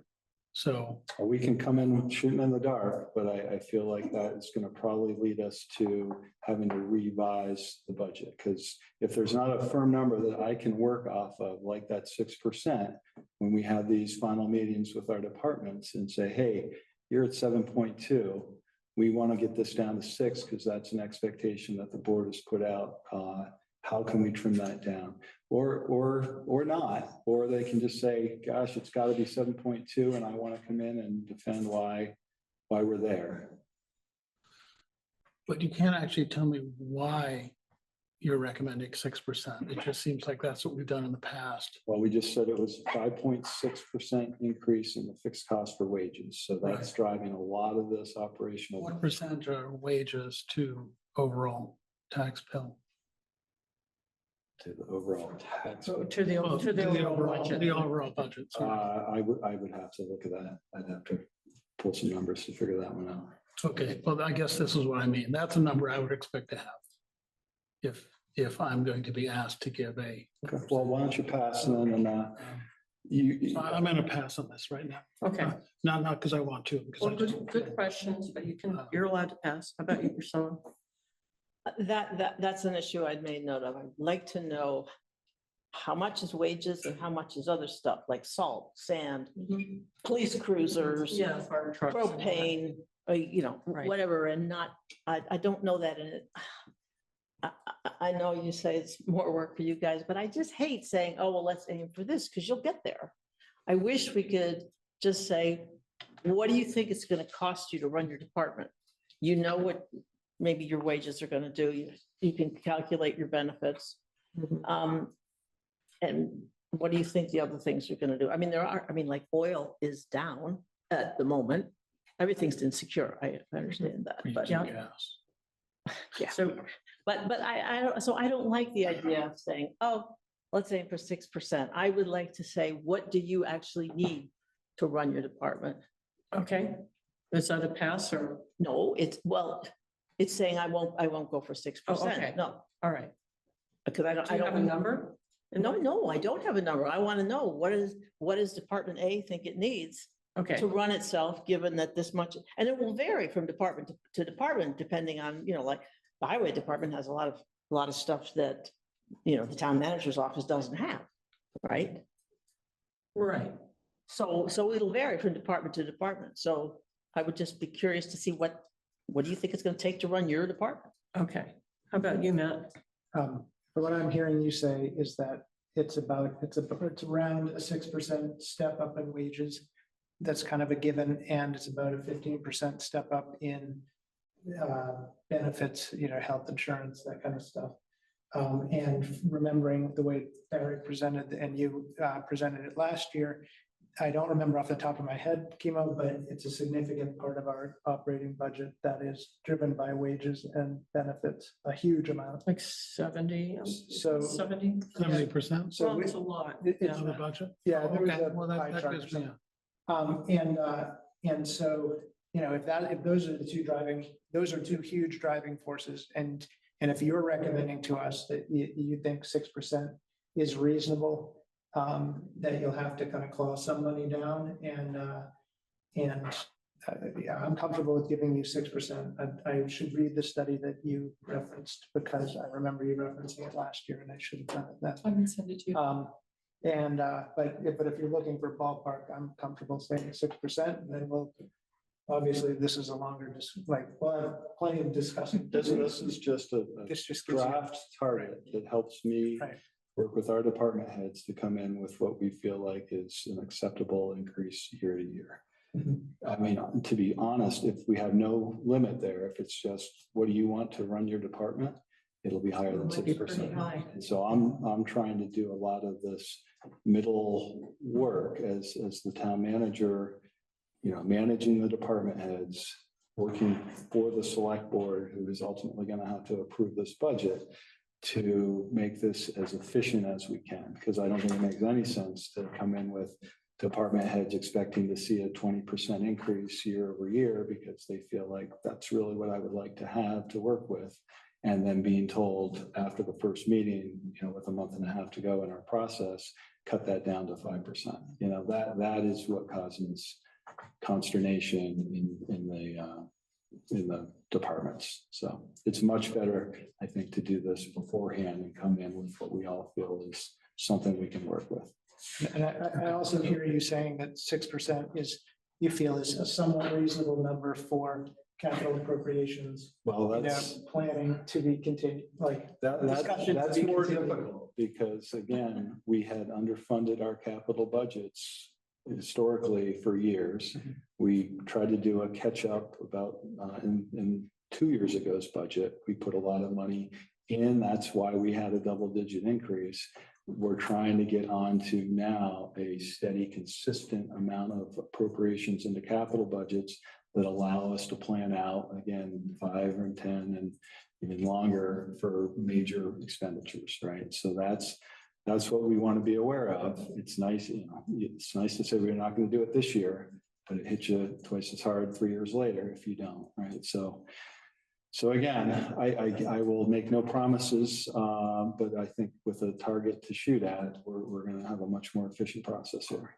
Well, it sounds like we have 3 that may be comfortable with 6, at least as a starting point. if that is indeed the high percentage of wages and insurance, then I'm happy with. You're 6. okay with that? I just- Okay. And it is, I'm uncomfortable saying it's 63% or 69%. Well, I'm just kidding. It's a big piece of the operational budget for sure. Okay. Marcia? I was just gonna comment, if you look at the materials in the packet, you can see the salaries and what that, and you can see the health. So you can sort of figure out easily, that's the huge part, that's, Okay, well, easily is but, well, I mean, if you had I a would- calculator, you Possible could to do do it. it, yeah. But the big problem that I find with budgeting is what Brennan said. You can't kick the can down the road too much if you're going to plan for those big ticket items like a $500,000 fire truck, And so those are the things that we have to say, okay, town, we've got a surplus this year. Shall we put some of that towards what we know that we're going to need for this big ticket equipment? I have a question. So at the beginning of this discussion that we're talking about looking at the operational budget and also the capital budget, which I think we had done out 5 years. Is that right? It goes out longer than that. 10, okay, 5 or 10. So on November 12th, what will we be able to look at? Well, that is a great segue, Mary, to my next question to the board is how do we want to present this? Okay, and I think there are a couple ways, two ways to do this. What we did last year was kind of sequentially work through the operational budgets. And then when we had an approval that, yes, everything looks like that can be acceptable, then we moved to the capital budgets. We looked at that, and we came back at the end of the process and put both of those together and had another meeting or two meetings where everything was together. We can do it that way. It's kind of a linear process, and I think it makes some sense. The alternative would be to come in at the first meeting with everything put together in one place and let people take a quick look at that, and then probably in the next meeting, which would be the second meeting in November, go into more detail. And I think last year we had, again, with the expectation that if you were a department that had met that 6% threshold and were under that, you were okay. We weren't going to look any more detail of that. If you were above the 6%, it was a meeting of that department head to come in and kind of explain, okay, here's why I need to be above 6%. I think it was the police department and the DPW, which are the two larger departments. So we could certainly do it that way again. Again, it would be helpful to Barry and I as we kind of plan for this. You know, we're going to have information for a packet here within the next 2 weeks. Is how do we want to, how would the board like to see that? Did it make sense last year? Was that effective? Do we want to do something different where we come in with everything at one time? You get to see the whole budget as a whole, and then we can, you know, look at inner pieces of that as we go forward. Is there a preference of the board, I guess? I'd like to see the whole thing, at least in draft form. Okay. Yeah, I think I had a prior conversation with Matt. I think he felt the same way, that even though it might be a little overwhelming, it's also helpful to see everything kind of in one place as a draft, and nobody freaks out and says, oh my gosh, let's burn up the listserv with the problem here. And then let us come in and kind of explain or go into more detail about the budget itself. Okay, I'm noticing our finance committee person would like to speak. You want to say one thing? Okay, Marcia? I'm not against having the big picture, but I think to avoid the inevitable confusion that will help engender, I'm wondering if it's possible to do like the dummies version, you know, on top of it, like really shorthand. Like a schematic? Well, I don't know how you want to do it. You know, That would be presumably Barry has an idea, but then. Well, that's what we're trying to figure out. So what does the board expect to see? Do they want to have all of the detail down to each line item and percentage increases, or do we want to have more of a holistic, this is the big picture for this department, it's at 5.6%, which is under our threshold, and are there any specific questions? If not, we're good with that one. You know, that's two ways of approaching it, I think. Marcia? I mean, it seems when I hear people talking, it seems like, you know, people are concerned about salaries, health insurance, how much sand we buy. I don't think we're caring about pencils, but it might be that we, without the capital items like trucks and stuff that we want to buy, or the department thinks we should buy, I think it might be helpful if we did just the kinds of overview of things that people are most concerned about, so that we could say the salary for X department is going to be this, and it's X% higher than last year. I don't know, just throwing it out there. Chemo? This will appear in the packet, correct? Some materials will appear in the packet, yeah. But not all of it.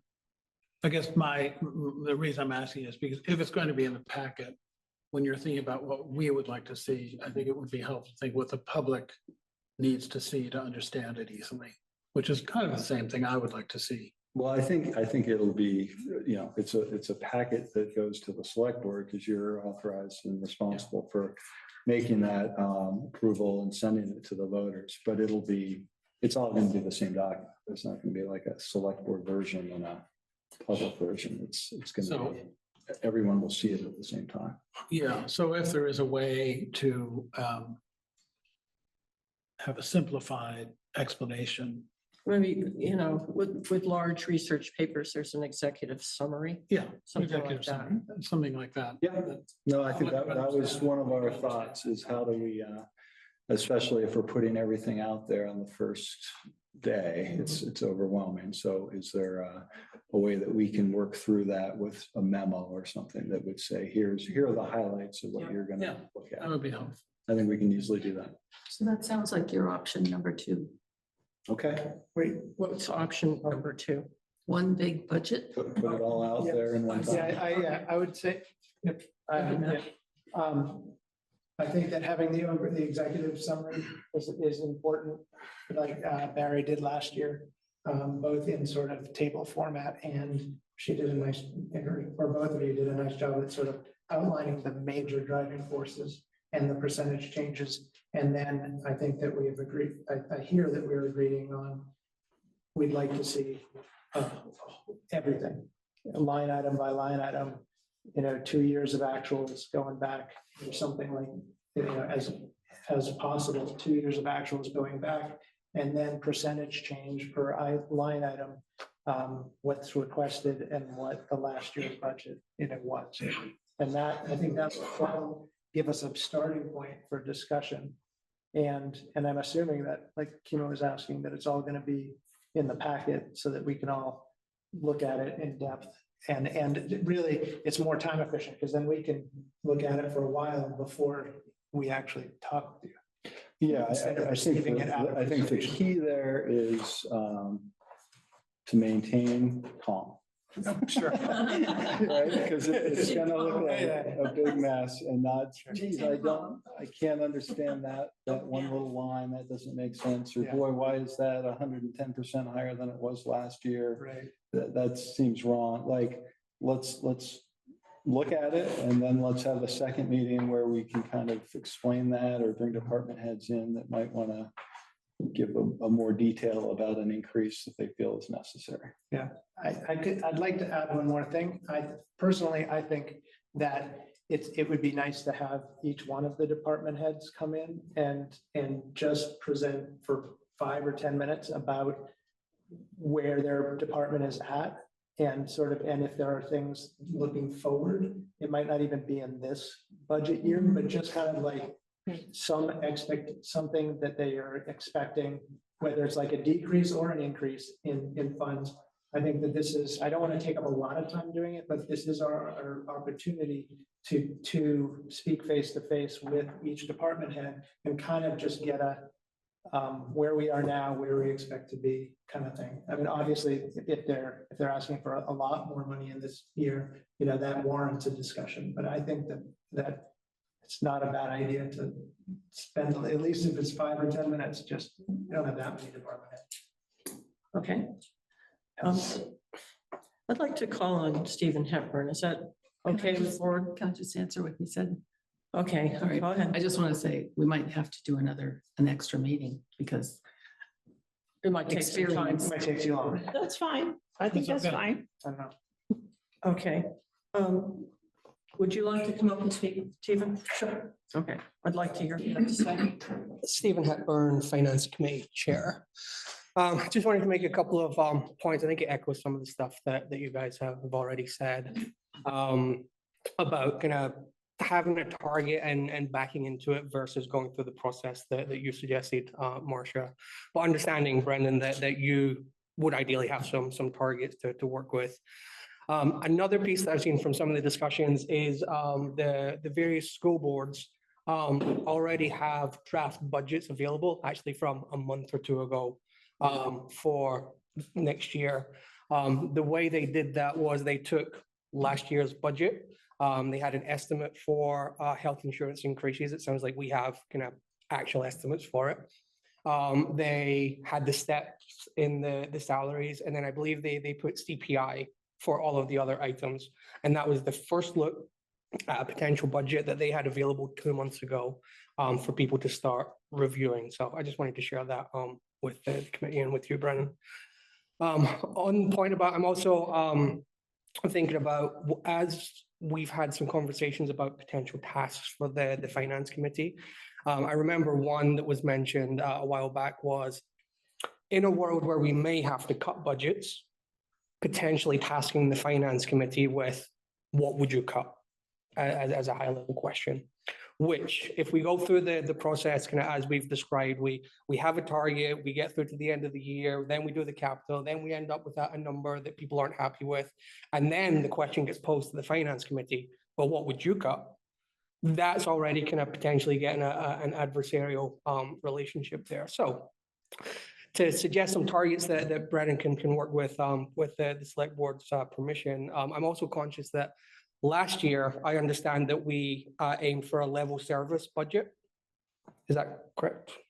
I think one person advocated. I did. I advocated for that, but everybody else, I think, went for 6% last year. So not level budget, level service. It's like. Yeah, the service. yes. Oh, sorry. Yeah. And it sounds like the discussion we're at the moment is potentially level service for this year again. One thing that I'm personally not clear on is what is the level of service for each department, which would be interesting to have a summary. I know from bits and pieces, and I know the police department's sticking in my mind that there's been an ambition from some people to have a 24/7 police department. We currently don't have 24/7. And then I'm sure there's other permutations of the police department. So as a suggestion, it may be worthwhile asking, as this budget process with the department heads are going, to ask for a level service budget, B, potentially a level budget, and then C, potentially if you had to cut something, where would those cuts come from and which services would it impact? So that by the time you get to the conversation 2 or 3 months down the line where people think this budget is high, we want to look at where we can cut, that legwork has already been done and it's not starting from scratch, it's just making trade-offs at that point. So just wanted to share those points. Okay, thank you. All right. I think I had one other point, and Marcia, you said something that birded in my head a while ago and it's left since then. It was about having to decide secondarily how much we need to put away for the big ticket items. Okay. That was mentioned though, right? Yeah, I think that would just be kind of our capital piece. Budget. Okay, well, I'm happy that we made some progress on this piece. So I'm hearing, just let me reiterate what I think I heard was 6% would be a goal that we will try to shoot for here. We want to have a first meeting on November 12th. I think I know what it was. So we have regular meetings. Do we want to dictate an hour, like an hour and a half at the beginning of each meeting, like we did at the last year? I think we did it the year before. Is that enough? I think an hour and a half would probably be good each meeting, knowing we have at least That's 4. wise. And if we feel like we need to add a meeting at some point, we should do so. That would be an expectation that most of this is wrapped up before the holidays, and then maybe a final meeting in January to confirm, we would have a date that we'd have to meet to have the budget prepared and approved. So that might have been what I was thinking of, was, are we comfortable? What that will also mean, just from our kind of agenda run of show, is we are going to have to probably trim back on some of the other pieces that are we have 3-hour meetings to begin with. So we're going to have to be diligent about what can we push to a period where we're not in a budget. Probably. Yeah. Okay. Okay. So first meeting on November 12th, everything put out there with potentially an executive summary that would kind of highlight this is what you might want to focus on, or these are explanations for things that might catch your eye. We want to have all the department heads. I heard Matt say that. I wasn't sure if everyone else wanted to do the same, but we can do it. We can have people come in and say, can you prepare a 5? Some of them are going to be 10 just because of the complexities of what they're doing. A 10-minute kind of summary of your budget for this year from your standpoint as the department head. And then I would say at a future meeting, if there are more details or more concern about a certain increase, they could always come back, or we could get a memo from them that would explain kind of what's happening there. I want to be as best we can efficient, right? And I want to make sure that we're being respectful of the department head's time during the evening hours. So we'll have to figure out like exactly how much time and how we can get through that. I think we could do it all in one meeting potentially, and That might be nice to have them all in one. Yeah, just online or. Try to do it early in the meeting will be. Okay, thank you. This has been helpful to me. Marsha, you have the last comment. Just wondering if maybe we wanted to do that. We could do a Zoom meeting, an extra one like in November or even early December. Maybe. And that But helps. we could, yeah, especially I think the early December might work if we needed to do a special meeting. Is what you're saying? Yeah, just craft it that it's nothing else but hearing from department heads. Get it done.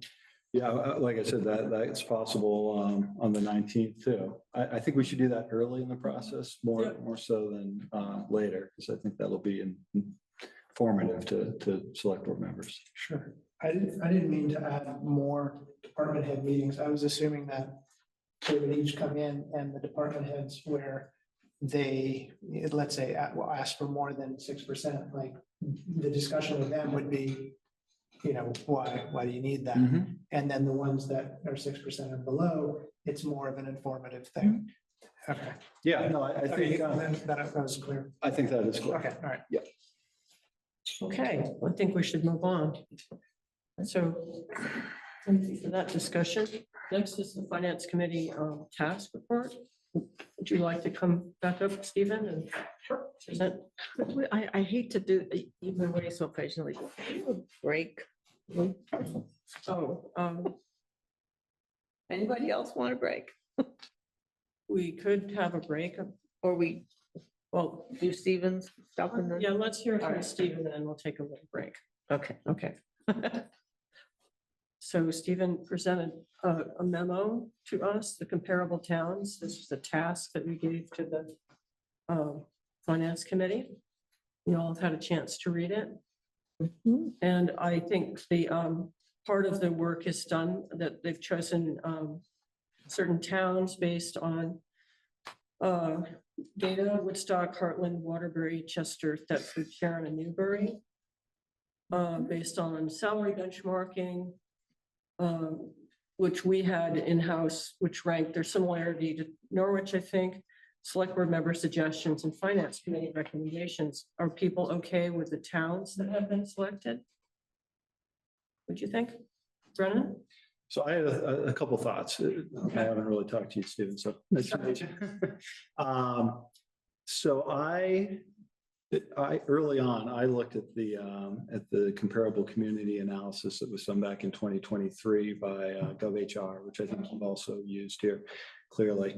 And they had kind of a metric which made a lot of sense in many ways and is similar to what you have come up with, which was like the per capita income of the town, total budget in the population, what the municipal taxes were.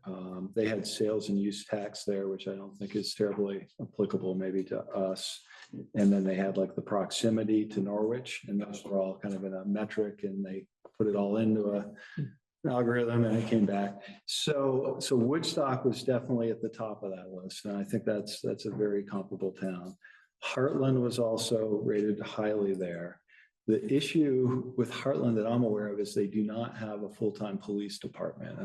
You may or may not already be aware of that, but that would be something where I think if we could find towns that had similar services, that might be helpful. Although I also don't rule out that Heartland might be a good comparable town. And then you had mentioned Waterbury and Chester that were on there.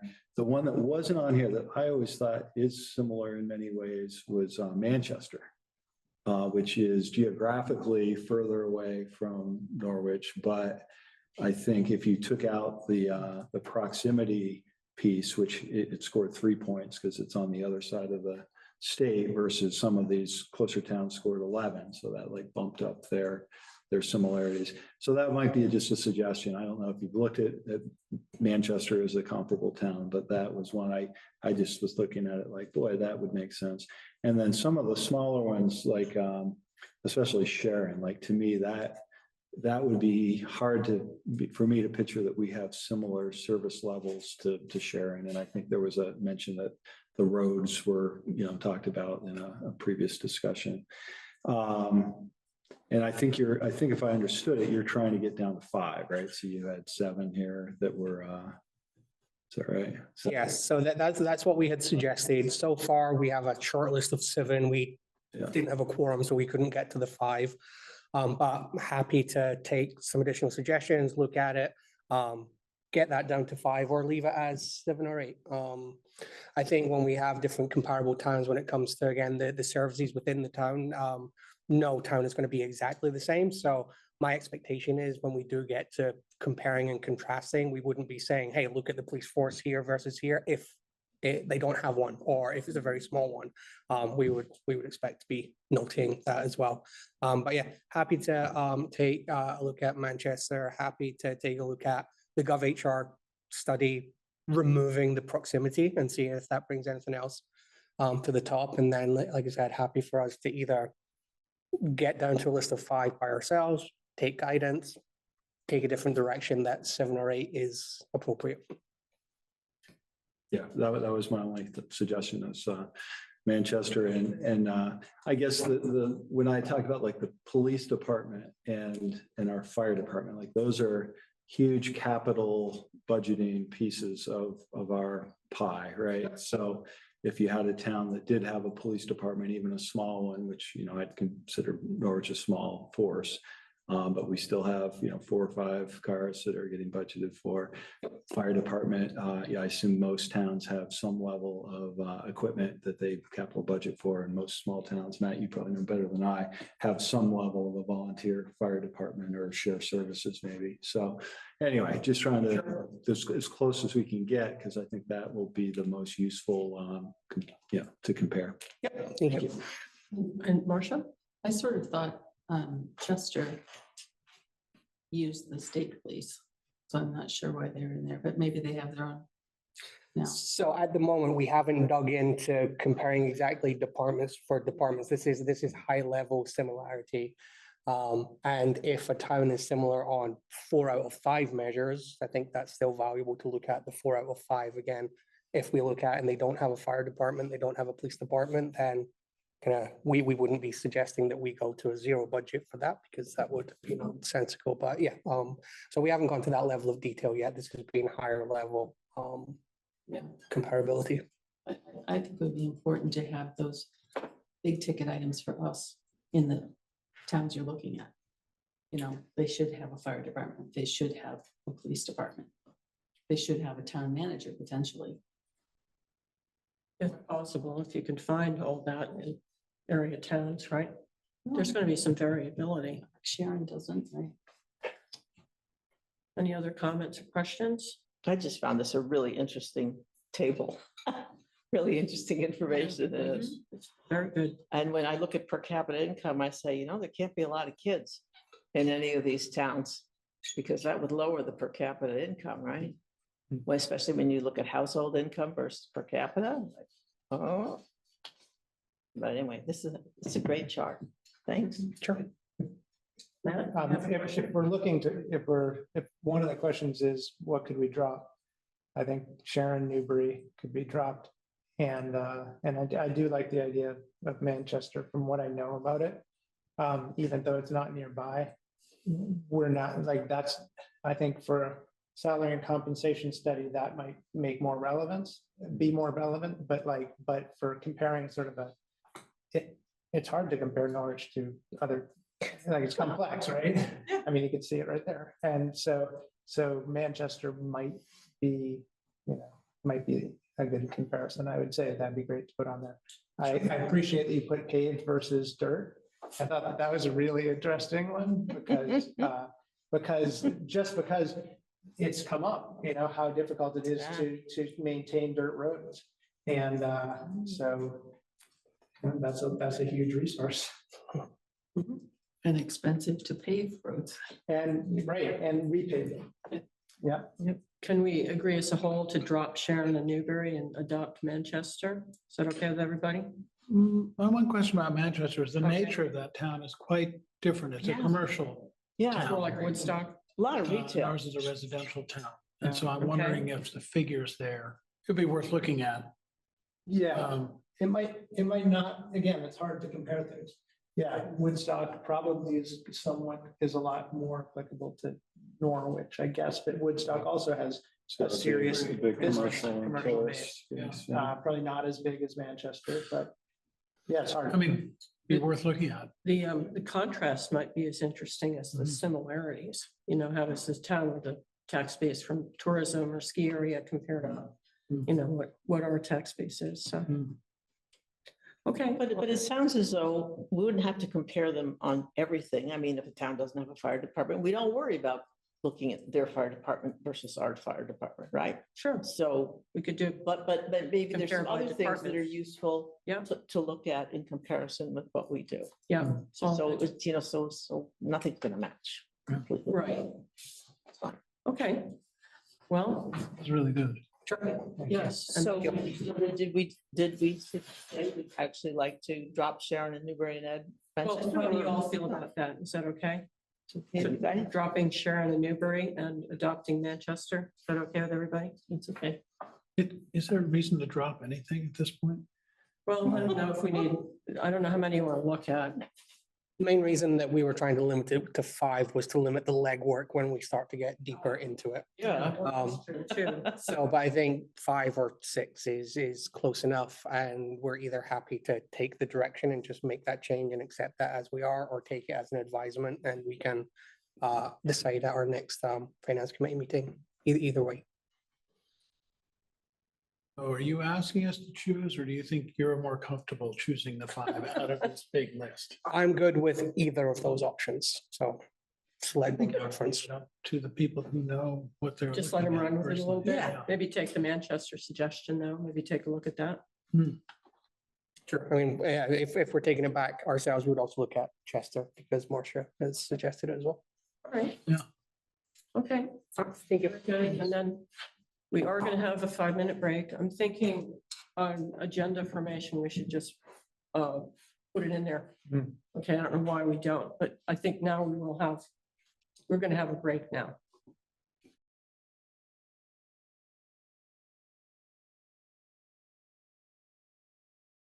Oh, he doesn't, well, I did it anyway, it's on. We'll be discussing item number 11, Finance Committee School Board MOU. Marcia was in touch with Garrett Tom and revised the MOU to reflect his input. Are there questions or comments? Kimo? In our last discussion on this, we had pointed out that in the past, Norwich and Hanover had equal numbers. Norwich had 7, Hanover had 7. Right. I How did guess that get I'm wondering, resolved? does the language in this apply equally to the Hanover committee? I don't think it does, and they said that they were happy with this language and that it more closely represented the ratio between Norwich and Dresden. But be that as it may, all I did was send this to Garrett and say, can you all look at this? We found references to, there used to be a person nominated from the select board to sit on this kind of ex officio or whatever, and a person from the school board. And he didn't think that was necessary. And so he was happy with the 5, and all the changes that are in here are from them. He just said, come back and tell me what what would work for you, Because- for the school board. Right, because this is a memorandum of understanding between the two boards. It's got a historical background, you know, that we talked about, but tell us what you want. That's what he told us. And the other thing about this MOU, this is for a year. So we're not working this out for the long term. We're trying this out to try to reestablish this relationship. So that after this has gone through this iteration, we might find that it works fine, or we might find that maybe it needs further tweaks. So, but if this goes in for a year, won't this Well, till become March the new 1st, it says. standard? It- I mean, what this was would the- become the new, there would be no reason to go. Moving forward, this would become the, well, this is what we've been doing and this is. Well, this one's going to sunset so that we know that it works, so that we will be forced to look at it again. Does anybody else concerned that we have unequal? It used to be equal, and presumably there are votes that come up. And if Hanover has 7 and we have 5, we're gonna lose every vote. So do we care about that? Apparently, Garrett didn't think that everybody comes to these meetings. So, and there may not be. I don't know how many people will be at those meetings.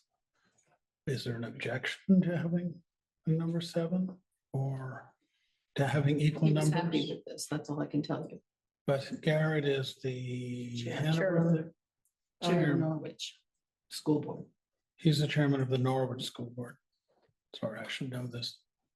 Well, I'm asking, does it concern anybody else? It just seems concerning to me that this feels Hanover's doing Unequal. this, they're interviewing Norwich.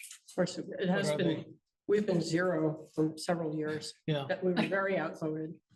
So at least we're catching up, Hmm. right? But maybe it's more about input from Norwich, not any, really critical votes, but just having a voice of Norwich in this at least to get it back together. So there's that, but yeah, the numbers thing to me just, maybe it's good to be very thorough and have it be equal and also odd numbers and all of that. But also it's just maybe important to rebuild this relationship and get it going on some level. And the more that we debate it, the less time there is for the finance committee to, work with the school board to even start a conversation. So, Okay, it just doesn't sound like a debate to me. It sounds like these things came up and they didn't get entered here. There's no commentary back about why not. It's just, well, he thought this was fine. well, So I'm trying to you're trying to sort do it due out. diligence Okay, here. well, let's go around and then we'll get to Stephen too. So, Priscilla? This grieves me because I feel maybe we really messed up. I'm not blaming anybody. We were trying to reconstitute something, but I feel as though we said, okay, we should have a finance committee. We asked people to volunteer. They applied, we interviewed them, we appointed them. We didn't quite get to 7. But now, according to this, it sounds as though the school board says, well, now we want to re-interview everybody and decide if we think they're okay. And maybe we won't decide they're okay, which, I mean, it's like, that seems really insulting to, why do we do this to people who volunteer to do something so important for it? I just think that's, and I don't want to have bad feelings with the school board, but it's like, this doesn't sit very well with me. Okay, Plus, I think it'd be nice to have 7. all right, thank you, Matt. To address your statement just quickly, that was our mistake because the original MOU had said that the finance committee for Norwich was, if it was going to be part of the school board also had to kind of weigh in on the original interviewing process. So they when we were reconstituting. So we screwed up. Yeah, But exactly. but It's not, I feel as though we should apologize to yeah. people. And as far as the numbers go, I think that the MOU is that they execute the same duties as they do for their board, for their select boards. And at least on this side of the river, it's an advisory committee. So I think that the five people advising is fine with me. And then maybe if after a year, we feel like there's something wrong with the inequitable numbers, like we could advocate for 7. But it's still an advisory committee and Right. it's nice to have a seat at the table. It's an initial effort too. So to revive it the way it was going to be onerous. This is sort of a compromise to at least start a conversation. And someone could be its champion next time around and really work out all the details. Because that takes time, it takes research. And as Marcia had shown that timeline of all the different iterations, which was very complex. So that all takes time to straighten that out. So I think at least with this, there's a beginning of a conversation with the finance committee and the school board. So I think that's positive.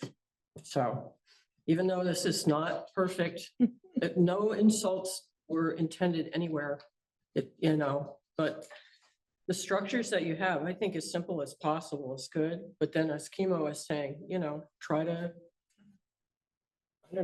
structure it so it's going to be fair. I mean, we could have just canceled the whole thing in the beginning too, and not had misunderstandings. Like we did with the audit committee. We could have gone down that route too, but I think we're trying to do this at least. I think we need a finance committee. Good. Well, this is not perfect and no insults in any direction. So we can go forward with this. If we don't, I don't think we're going to have time to really make it perfect. So before we get into budget season and before the actual work that the finance committee wants to do is sort of happening right in front of them. So, there are constraints on this.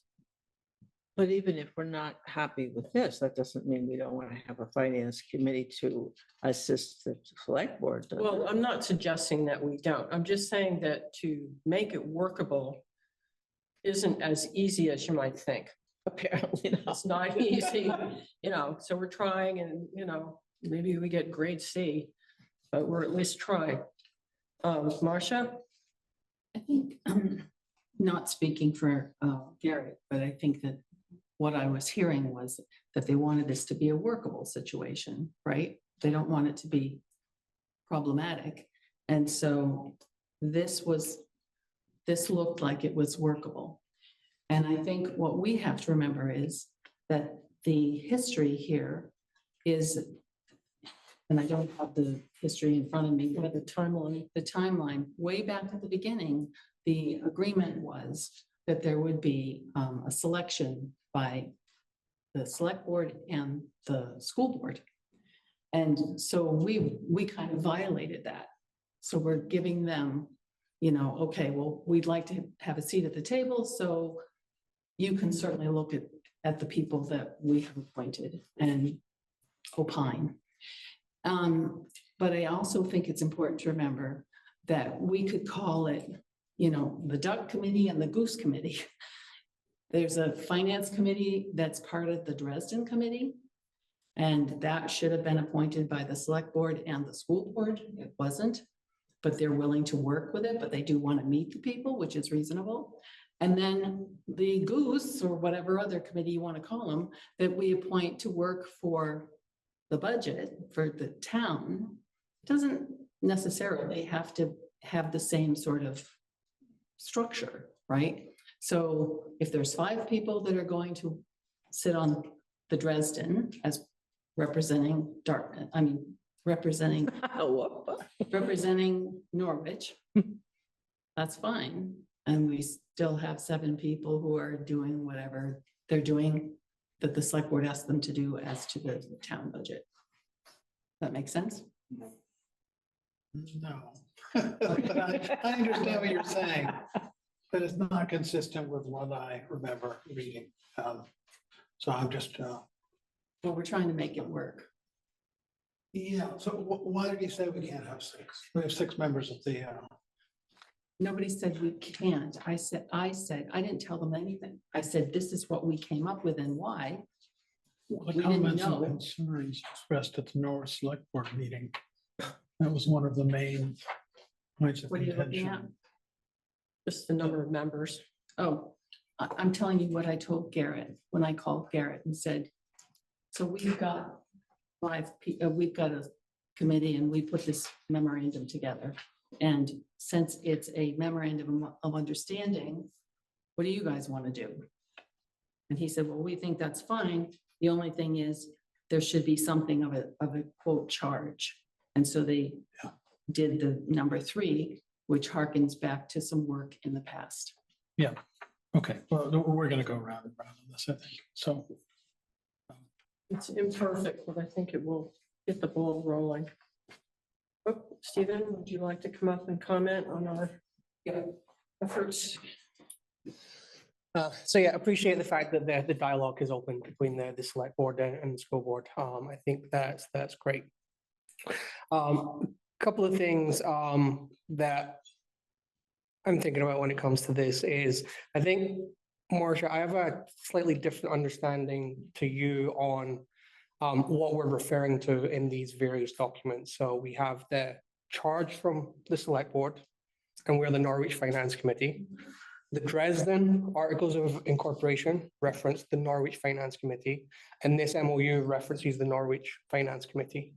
My understanding is that those 3 references and those 3 documents are one and the same, the Norwich Finance Committee, which, as we're currently constituted, is 6 members.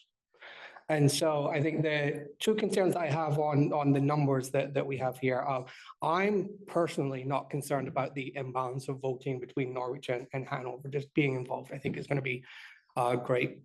On the question of should we be 7? Well, we don't even have 7 at the moment, so that's a bit of a moot point. I know another change between 2 select board meetings ago and this version is the removal of the school board member and the select board member to make up the 7. My understanding of where that came from is that's how the Hanover Finance Committee is constituted. 5 members plus a school board member plus a select board member make the 7. And I think that's why that language was initially in there. Now that language has been changed to say only 5, which I'm fine with the select board member, the school board member not being mentioned there. However, that says 5 and we are 6. And the plain reading of that says that it's asking you guys to amend the membership of our committee to 5 from 6. No. That's the plain reading of it. It says we will amend the committee to 5. Yeah. And if you accept that the committee is one and the same. No, it says we will Oh, I see what you mean. membership specify 5 members. Oh, it's the language of number 1 here. Yep. I disagree because what we're saying is the representatives that we have appointed and the school board has interviewed or whatever, however they're going to do it, is 5 per the memorandum of understanding. There's nothing that says that the Dresden School Finance Committee has to have exactly the same number of Norwich Finance Committee members that Norwich is using for some other purpose.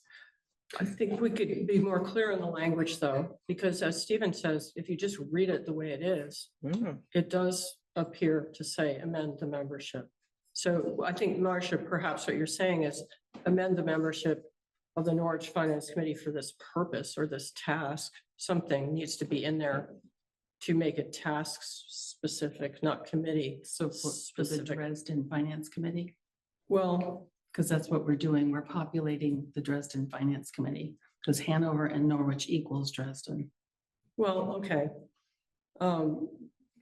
We would like to enable 5 members of the Norwich Finance Committee to serve for this purpose, true? But we're not amending the membership of the committee itself, so we need to somehow change the language to reflect that. Stephen? And so, Mary, I think this goes back to, again, I have a different read of these than I believe Marcia does, because I believe the references in each of the 3 documents is to one and the same committee, not a subset of the committee, not a different of the committee, not the committee that's been approved by the select board and then a separate committee that's been approved by the school board. That's where I think the difference in meaning is there. I see. However, in saying that, again, I'm happy to be directed in whichever way the select board would like to direct us. My follow-on question, if we do end up with 5, is how and when do we select five? Do you select five? Do we select five? Does the school board select five? Like, I would just like that to be clear if that's the path that we go down. That the school board, the intent, you're thinking, Marcia, that this, if it is 5 out of the 6 that the school board would choose. That's what That's they what- understand. Okay, Because had we done this correctly and done the research so that we knew, then we would have appointed the right number of people. The finance committee, presumably, I'm just saying. And then, but again, if Norwich wants a finance committee, it doesn't need to be approved by the Norwich School Board. But if Norwich wants a finance committee to work with the Norwich School Board under the auspices of the agreement for the Dresden Finance Committee, then we have to follow those rules, which means that the Norwich School Board and the Norwich Select Board work together to nominate X number of people, and that didn't happen. So what we're doing now is trying to fit what we have into a structure and offer it to the school board, who has to agree. would they agree to 6? I don't know, I'll ask them. Yeah. I didn't You didn't suggest ask that. anything, Okay, because he said he was happy with 5. The only thing he was not comfortable with was it didn't seem to have a charge. So that's why they put in number 3, which harkened back to prior work.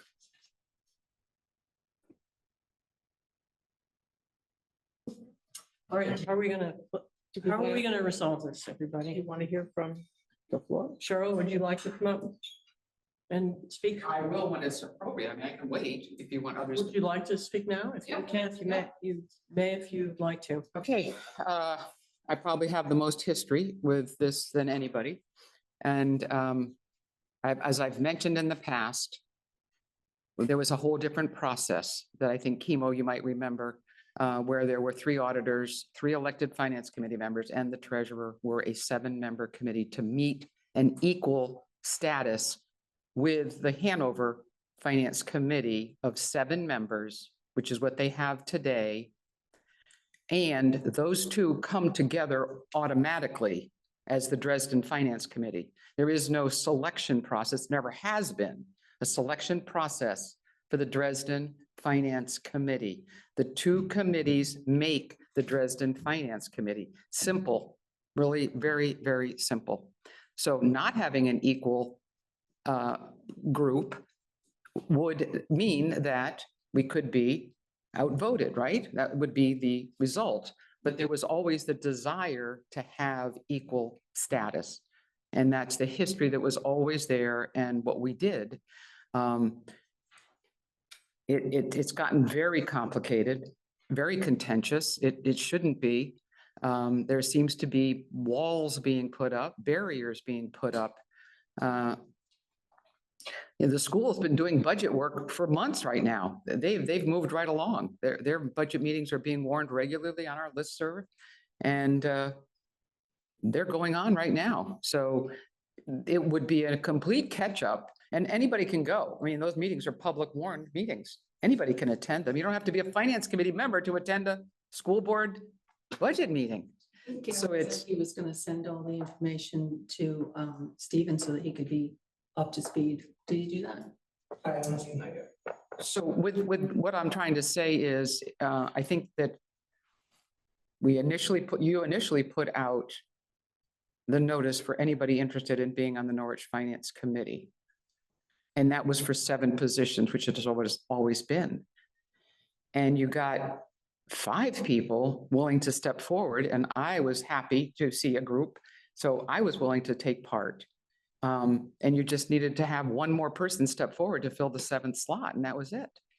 It's just like any of the committees that exist have a certain membership. And you advertise until the positions are all filled. That's been the past. Marcia, do you want to respond? Well, no, Or just to we could comment? we could table this and just invite Garrett Palm to come and meet with us. That might be worth doing. I'm sorry, I should have raised my hand. All right. I don't want this to go on any longer either, but it's just a little weird. And it's hard to get behind it. The weirdest thing for me is that after we have decided we have 5, then the school board will meet with those members, perform an interview, will notify us with any issues. So they have a vote to Okay, not take those. right. Which is, I'm ready to just tank the whole thing. I really am, well, I'm not- because it's just so tangled and we have a lot of work to do. Yeah. Is this worth it for us to go through this? I agree with my. I'm ready to tank it. well, then we have no representation.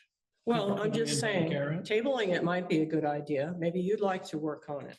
For instance, just that it's not great the way it is. It could be manageable, but it's not the way any of us really want it to work. Oh. But I don't think we can fix it tonight. I don't think we can amend it so that everybody's happy with it. Time's going by, budgets are being made, so, we could table it or we could just tank it, I'm fed up. What do you mean tank it? Get rid of the finance Yeah, committee? vote it down or just. Just don't- no finance committee at all? Well, no, I'm just saying this relationship with the school is not worked out in a way that I think is amenable to everyone, the way it's written. With Okay, this so MOU. we would still have a finance committee, I'm not saying to. but just, it wouldn't be. No, I'm just saying that this part of what the finance committee would like to do, which I think is a legitimate thing to want to do. This structure that we have with this MOU does not appear to be a good one, okay? And I don't know if we have time to make it reasonable and coherent and historically accurate and workable. I don't think we have time to do it. So when I say tank, I mean, it might be tabled to next year because budget season is rolling Okay. along. Okay, I just don't want to get rid of the finance committee. Well, I'm okay. not talking they're about getting willing- rid of that. I'm just Okay, as saying long that as this they're willing MOU to does seem problematic. And I have not had time to really work with it and make it straight. Marcia has tried, Garrett Palm is trying to do, he says, oh, another thing to keep track of, just to make it really a good MOU. I don't think we've done it. I don't think we have. So we could just move on too. But it probably means the finance committee, they can go to the meetings and, just take informal feedback, but it won't be a formal relationship with the school board. Okay, I know people on the school board. I'd be happy to bring it up with them and see if I can work Well, this. shall we table it and you can do some more research on this? Yes, but in the meantime, I'd like to propose that we invite the finance committee to attend the meetings. Well, they can attend the meetings anyway. It'd be nice. Right. I would just suggest that out of deference to the chair of the school board, that you talk to the chair first before you talk to other. The chair of which school board now? The Norwich? one that Garrett we're Palm. trying to have Okay, an yeah, agreement of with. course, yeah. Yes, Matt? one final thing. I'm glad that you articulated how you're reading this, because now I'm looking at it in a different way. I don't understand why. I guess I thought that 5 members was based on some sort of history It was. or some sort of ratio that needed to be made between sort of Hanover and Norwich. So if it's not based on it, So Garrett made the point that it was based on some ratio. okay, so maybe we should ask them, because it would definitely be cleaner just to say the Norwich Finance Committee, sits in on the Norwich School Board, and, sits in on the Dresden. There are probably different ways to express this that would be clearer, right? Yeah, as a full committee. And right now, we have that as a 6-person committee. And if we said full committee, it could go up to 7, Yeah, right? if So we this expand needs- it to the original 7. I don't think this draft is ready, Yeah. and we may or may not be able to pull it off. Brennan? Just, I don't want to belabor this at all, but I think what I heard Stephen say was it was 5 members of the finance and then a select board member and a school board member, and that was the 7. Am I in? Hanover. So In Hanover, yeah.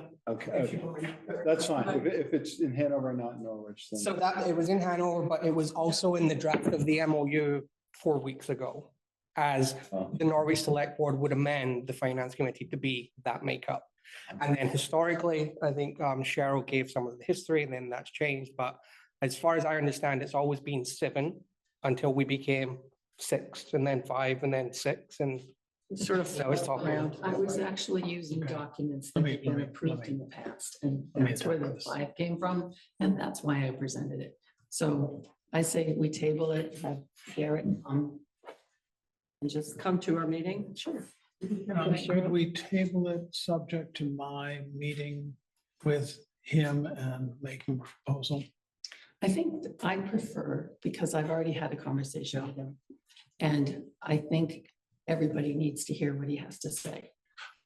Yeah, the So proposal will include when he would come. The proposal. Sorry, I was saying we table it subject to my arranging with him for him to come here. So you're and just gonna invite him? also, yeah. Somebody has to invite him. So that's what I meant to say. That may not solve this, because I do think it needs a rewrite. Yes, that would be part of the effort. Well, I'd like to take a stab at it. are you offering to try to do a rewrite? Yes. Is that amenable to everybody? Not to me. Not to Marcia? Just because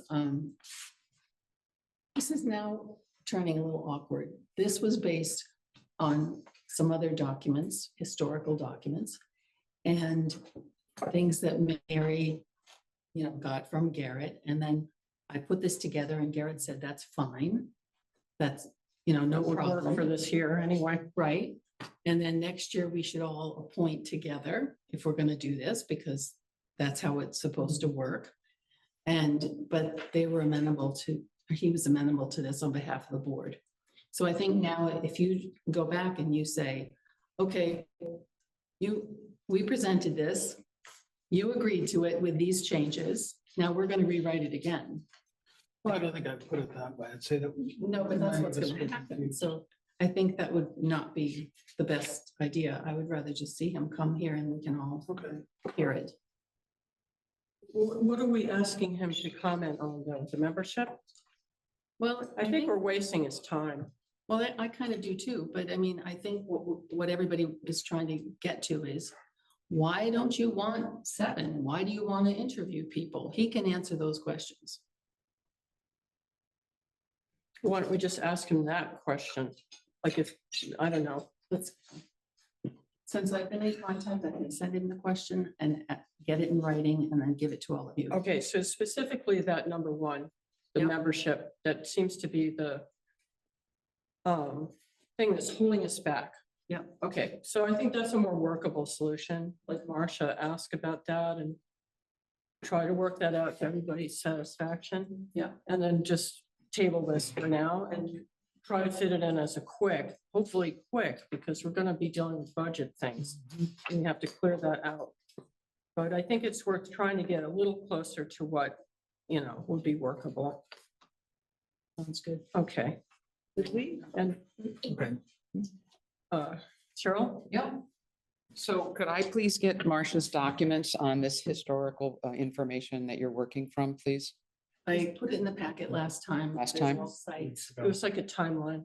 Okay, and that refers to a 5-person finance committee? I don't have it in front of me right now, but it's in the packet from last time. But that's where you're getting your reference to a 5-person finance committee for Norwich. You could, you could look at her timetable and then maybe get to Marcia with questions yep. outside of the meeting. It's Yep. pretty, she tried to really go back to the beginning of this. I've been on the committee for years, Mary. It's not something that I am, No, I'm not saying that you don't know about it, but right now I think we need to move forward with Yes. this. I don't disagree Try to fix it. with the essence of what you're saying right now, but my question was, when did this 5-person committee, because it We're wasn't, not gonna deal with that right now. right. But the other comment I want to reiterate is that a finance committee as defined in Norwich was what comes together with the Hanover Finance Committee to make the Dresden one. There is nobody that has ever had authority, to my knowledge, to determine who comes together for the Dresden Finance Committee. Okay, That's, thank you. all right, you're welcome. Okay. Let's move on to the town manager report. All right, well, as we have delved a bit from our planned schedule and timeline, I will be brief. From the finance department, I just want to let people know that the full payment to the SAU 70 has been made. That was done on an off-cycle warrant, so they are whole for the first installment at this point. And we met with the auditors. They were here for 2 days in early October and have done their in-person work as far as I know, and Barry and Patience are working with them on supplying any additional information, and we'll be working with them for probably the next few months on any questions to get our audit hopefully completed before the end of the year. I think that's been our expectation. I think the piece around the police department, the planning, obviously we heard about the master plan already. Matt did want me to mention that there is a formal drug take back day coming up on October 25th. So that would be Saturday, right? 10 to 2 p.m. at the police department. And moving on to the DPW. So they are wrapping up kind of the remaining fall projects, starting to put gear away for the season and getting out the winter gear right now and equipment. Chris wanted me to mention we are going to be having a limited road paving at the Hudson Street culvert that was completed. I don't believe that's happened yet, but it could have, because we talked last week about this. And on the HR side, we did have an equipment operator resign, and he is going to be moving on to another opportunity. So that is one step back. We had 2 months there where we had a full slate of equipment operators. And so we've reposted that position again. Will that affect our snow plowing? Well, we're gonna see Progress. how quickly we can fill the position. Okay. But yeah, it's we had planned to have a full crew. Right. As far as that.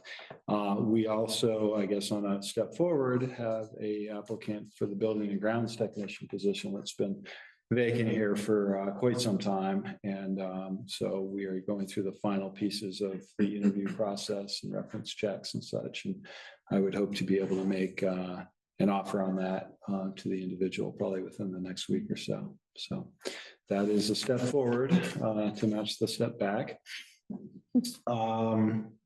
Chief Northern just wanted me to mention that we have 5 firefighters currently enrolled in the Firefighter One training that's being held locally here in Thetford. And they are planning the Halloween festivities that are hosted in the public safety building. And I'm sure that'll be fun. And the other piece, which I don't have a whole lot of detail on, but there was a dry hydrant initiative that would draw water out of the Connecticut River, and that is currently going through permitting right now. It's apparently a little more complicated than anticipated initially. From the rec department, I'm going to skip through some of this stuff. Bree did attend the annual Vermont Rec and Parks Association conference a few weeks ago. We have the tennis court demolition currently underway. If you've been by Huntley Meadow, you see a pile of asphalt rubble. So that is underway at this point. It does. Is that due for completion this? No, I mentioned the repaving piece of that, I think is probably the expectation. It should be next spring, which won't really affect the use, obviously, in the winter. So that's what the timing's starting to look like. We did get the signage up at Huntley Meadow for the new dog ordinance. So Which that's is in place. Also in effect, according It to. is in effect, yeah. Okay. And we had some of the kiosks that we had talked about are on order right now. I would expect them imminently to be delivered, and we'll get those installed as well. And then obviously Halloween events being planned as well for the rec department. Lily wanted me just to mention that all the BCA hearings have been completed, and there's a November 20th deadline for all of those decisions to be rendered. So another month or so for that. For my office, I just wanted to mention that we have substantially completed the boiler conversion. We're currently kind of fine tuning the system with some of the technicians here working on that. And I did want to call out that the DPW crew was actually really helpful in digging out and siting the new propane tank. So that was some money we were able to save by doing that in-house. And they did a nice job on that under very wet conditions that day, the day of the monsoon. And I guess that's it as far as kind of important notes for the board. Happy to answer questions if there are any. Any questions for Brian? Okay. Any questions about, we could move on to department reports? Any questions about those?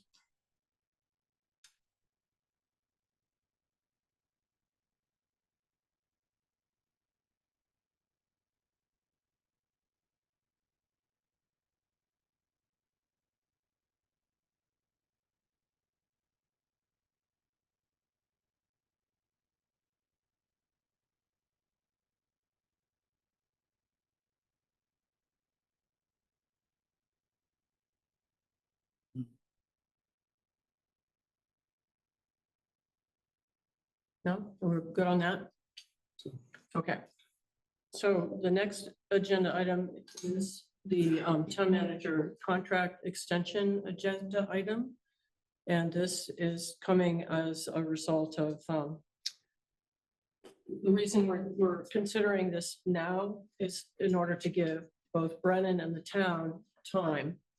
Okay, if we decide to extend Brennan's contract and it's amenable to both the town and to Brennan, then we'll move forward. If we mutually decide that we're not going to, and that if we decide not to, it would give both Brennan a chance to look for a new position, and it would give the town time to conduct a search. So that's the reason for the timing of it. We do have a very positive evaluation, so I think we, can go into the executive session with that in mind. And that's pretty much all I'd want to say for framing this. But we will need to have a motion to go into executive session to discuss. So someone willing to make that motion? I am. I just lost it. We lost it. I move to enter executive session under 1 VSA section 313A3 to discuss the town manager employment contract and to invite the town manager. Was there a second? Oh, this gives us the opportunity to invite him or Yeah. discuss stuff first and then. invite him. Yes. Yes. Second. Okay. Any further questions or discussion? Madam Chair. Yes, Cheryl? Am I bothering you? Is there something about? Would you the like to? public No, being would you? involved? No, you can come up to the table. You're tired too. Oh, I'm very tired. Hit a deer on the way in. It was fun. Nothing. Tonight, for the meeting? Yeah. So I'm a little fed up with that. Sorry, but go ahead. Yeah, not a good time. No. So I was questioning the reasoning for going into executive session to discuss the need to consider this now and what might be a more important thing is to talk about your budgets and things like that that need to be done and why there was urgency to bring this forward at this time. I heard your comment about, the potential of whether or not an employment arrangement would need to be looked at. But I just wondered if there's more conversation that can be held publicly regarding this topic before there's a need to do an executive session. Is there more to share with the public? Not really. That I can think of, but You just. It just seems very well, I mean, early on. my reasoning for it, and, you know, to be fair to our town manager. So we do, his, you know, contract will be up and there's what, 3 or 4 months, I think. So, what the idea of this is to figure out, in order to ensure stability for the town, whether we want to continue with Brennan, you know, to extend his contract, or whether we need to conduct a search. Okay, it's just more of a scheduling thing, allowing us enough time to do that. So. Yeah, okay, and I don't have anything not beyond that, no, I do. Except contract discussions are always done in executive session. Well, they are, yes. May I add that part of our job is to set goals and so on for coming period, and that's something that we do as a board. yes, of course, for as it should be done, right? I haven't ever heard of any goals being publicly discussed. I haven't heard of whether those were accomplished. It doesn't, it sounds like there was a good review, and what are the next goals? I mean, I don't know why there's not more shared about the results of a very critical position in our town with the people that, you know, would like to know. I'm but one, but there's others. We did publish the evaluation document back in April, and it just showed the different criteria and goals. So that was part of the packet. That was April. Let's see. April of this year. April of this year. So that was published. So that clearly. April of this next year would be the next time to Well, yeah, but I mean, set forth things, wouldn't it make sense to follow that timeline? well, we're talking about whether to extend the contract. So, and it might be the same contractual framework, or we might, you know, add something. I think a lot of the contract are, you know, criteria that are that you need to do according to statute, you know, what a town manager is required to do by statute, and other pieces, like we had asked Brennan to, you know, revise the personnel policy. We'd asked him to improve the climate among the workers in town, you know, the workers that report to him. Mhm.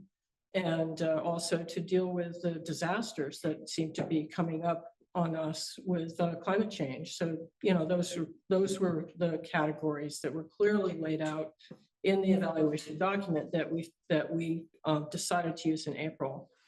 So, you know, we also have a survey of town employees. So I think on the evaluation sort of category, I think we've done our due diligence on that.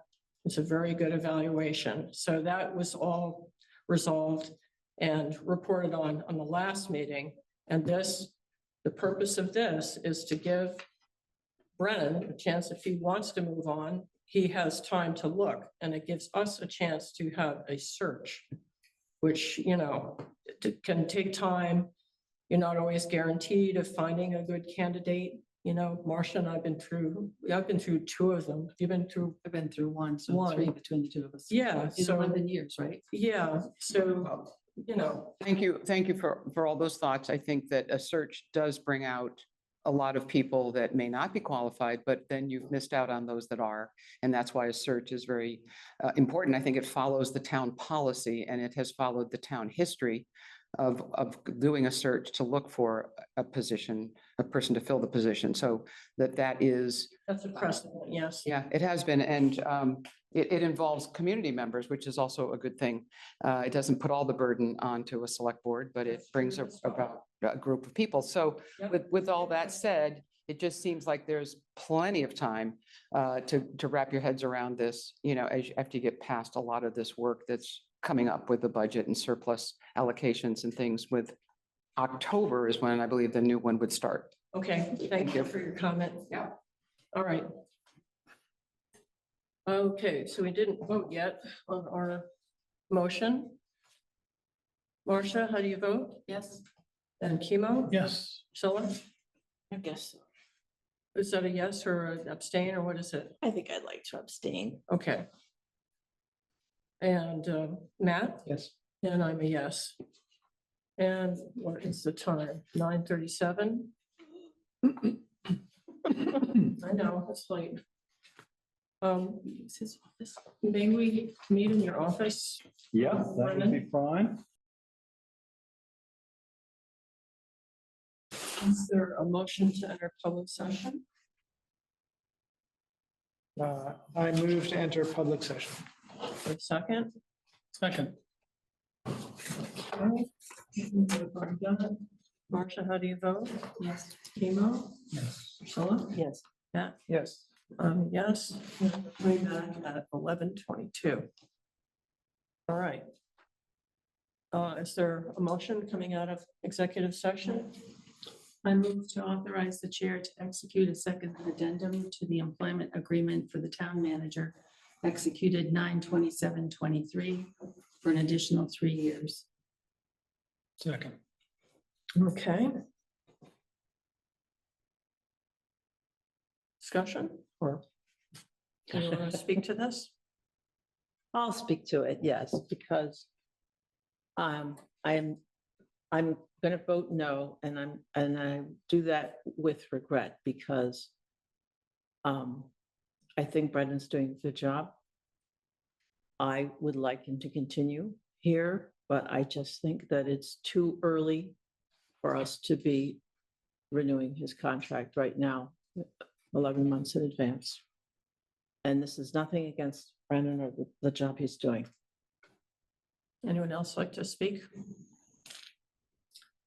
I think that when Brendan first came to our town, we were in disarray, chaos, and he was able to work us through. I mean, not just him, but we were able to work through to a place of relative stability now, and part of that is due to his leadership. And I believe that it is in the best interest of the town to continue this continuity and stability so that we can scaffold off of kind of where we've gotten to over the past 2 years and now focus on kind of making even more improvements, greater steps forward on a stable foundation. Okay. Marcia or Chemo, do you want to speak or? I look forward to contract negotiations. Okay. Marcia? I'm grateful that you're willing to serve. You've done a good job. I thank you for what you've done for our town to stabilize it. And I'm just hoping you can continue into the far future, but we're talking here about 3 years, I believe. Okay, so let's actually vote. So Marcia, how do you vote? Yes. Chemo? Yes. Priscilla? No, with regret. Okay. Matt? Yes. And I'm a yes. Okay, so that is in play. And for Jenny, we'll need to send that actual language. Okay, so moving on to number 15. Can I make a quick statement Yes, on that? yes. I guess at this point, I would really like to thank the board for their continued support in my leadership of the town. And I look forward to continuing this this growth and this level of stability and prosperity going forward into the near future. Thank you. Thank you. Thank you. Okay, on to number 15, approval of the minutes. Do people have amendments to minutes? One small.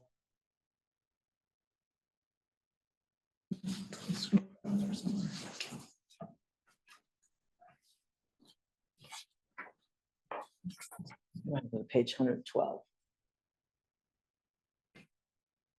I have a copy. Do you want to see it? Is it down to 112? It's 112 is where the minutes begin. right? Yeah. Okay, good. I highlighted it. It's mine. on page 114. It said sweat rate, briefly explain jurisdiction for handling fires on different forms of property. And I just wanted to take out fires because all I wanted was for the police chief to come and explain jurisdictions about handling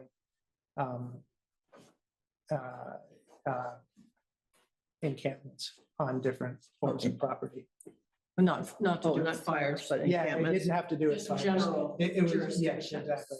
Essentially what he came and explained today. Right. What do you want it to say for handling Just remove, encampments? For handling. just- sure, Or just encampments. explain jurisdiction on different terms of property? Yes. All right, well, so we'll leave out for handling. Are you gonna send this to her? If you want me to. If you would, that'd be great, actually. Okay, so it's gonna say sweat raised, that it could be helpful to have a future agenda item.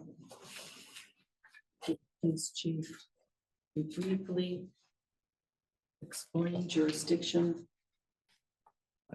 On different forms of property. on different types It's fine. of property. Got it. Okay. Did you have a amendment? On page 114, where we're talking about Tracy Hall, select board members debating next steps.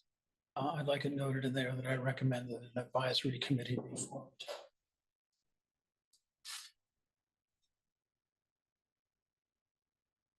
What, like a second sentence? Select board debating next steps and simply to prioritize and possibly the group agree the next step would be, yeah, it could just be next sentence. So give me your sentence. Chemo Griggs advised, recommended that an advisory committee be formed. Okay. Thanks. Any other amendments? If not, is there a motion? I mean, it would be, I move to accept the minutes as amended. yeah, okay, let's get a second on that. So on that. Marsha, how do you vote? Yes. Emo? Yes. Solo? Yes. Matt? Yes. I'm yes. Okay, let's do that. We have to do the warrants. You want to move the warrants? I move to approve AP warrant number 1,408 in the amount of $2,500 to be paid from the Public Safety Facility Fund. AP warrant number 1,409 in the amount of $342.50 to be paid from the general fund. AP warrant number 1,410 in the amount of $172.30 to be paid from the general fund. AP warrant number 1,407 in the amount of $124,182.18 to be paid from the Tracy Hall Fund, and AP warrant number 1,406 in the amount of $350,140.10 to be paid from the general fund. $144? I think you said $350,144.10. And can you get the decimals right? Yep, Oh, no, that's one that was an FYI. okay. Second. All right, any discussions? Seeing none. Marcia, how do you vote? Yes. Timo? Yes. Sean? Yes. Matt? Yes. None, yes. Okay, next is correspondence. The correspondence was from Victoria Hertzberg regarding speeding on Beaver Meadow Road. Stephen True, a memo to the select board regarding corrections to the Town of Norwich codified ordinance document. Chris Katuki about perceived policy inconsistency on underground power lines. Town manager's reply to Chris Katuki, which stated the town policy on right-of-way decisions, and me, Mary Layton, just notes on attending the energy efficiency. Those were great notes. and Thank you for historic doing that. Buildings seminar. So, yeah, I thought that'd be handy. Okay, so we have, Well, then, well, we had Harry Falconer too. oh, I'm sorry, that's great. And Harry Falconer was the update on the fourth quarter report. Fourth quarter report, it's SEC, right? Yeah. I was excited. Okay, Harry Falconer. Last week, Charlie. Okay. Could I have a motion? I move to receive all correspondence. You have a second? Second. Okay, so we give it to Priscilla. And let's vote. Marcia, how do you vote? Yes. Emo? Yes. Priscilla? Yes. Matt? Yes. Yes.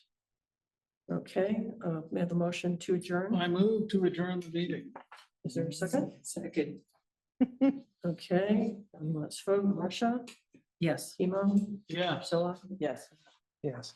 Yes. And it is. Right. Now we have to remember to sign, you have to sign all We the have to warrants. sign the warrants in the minutes.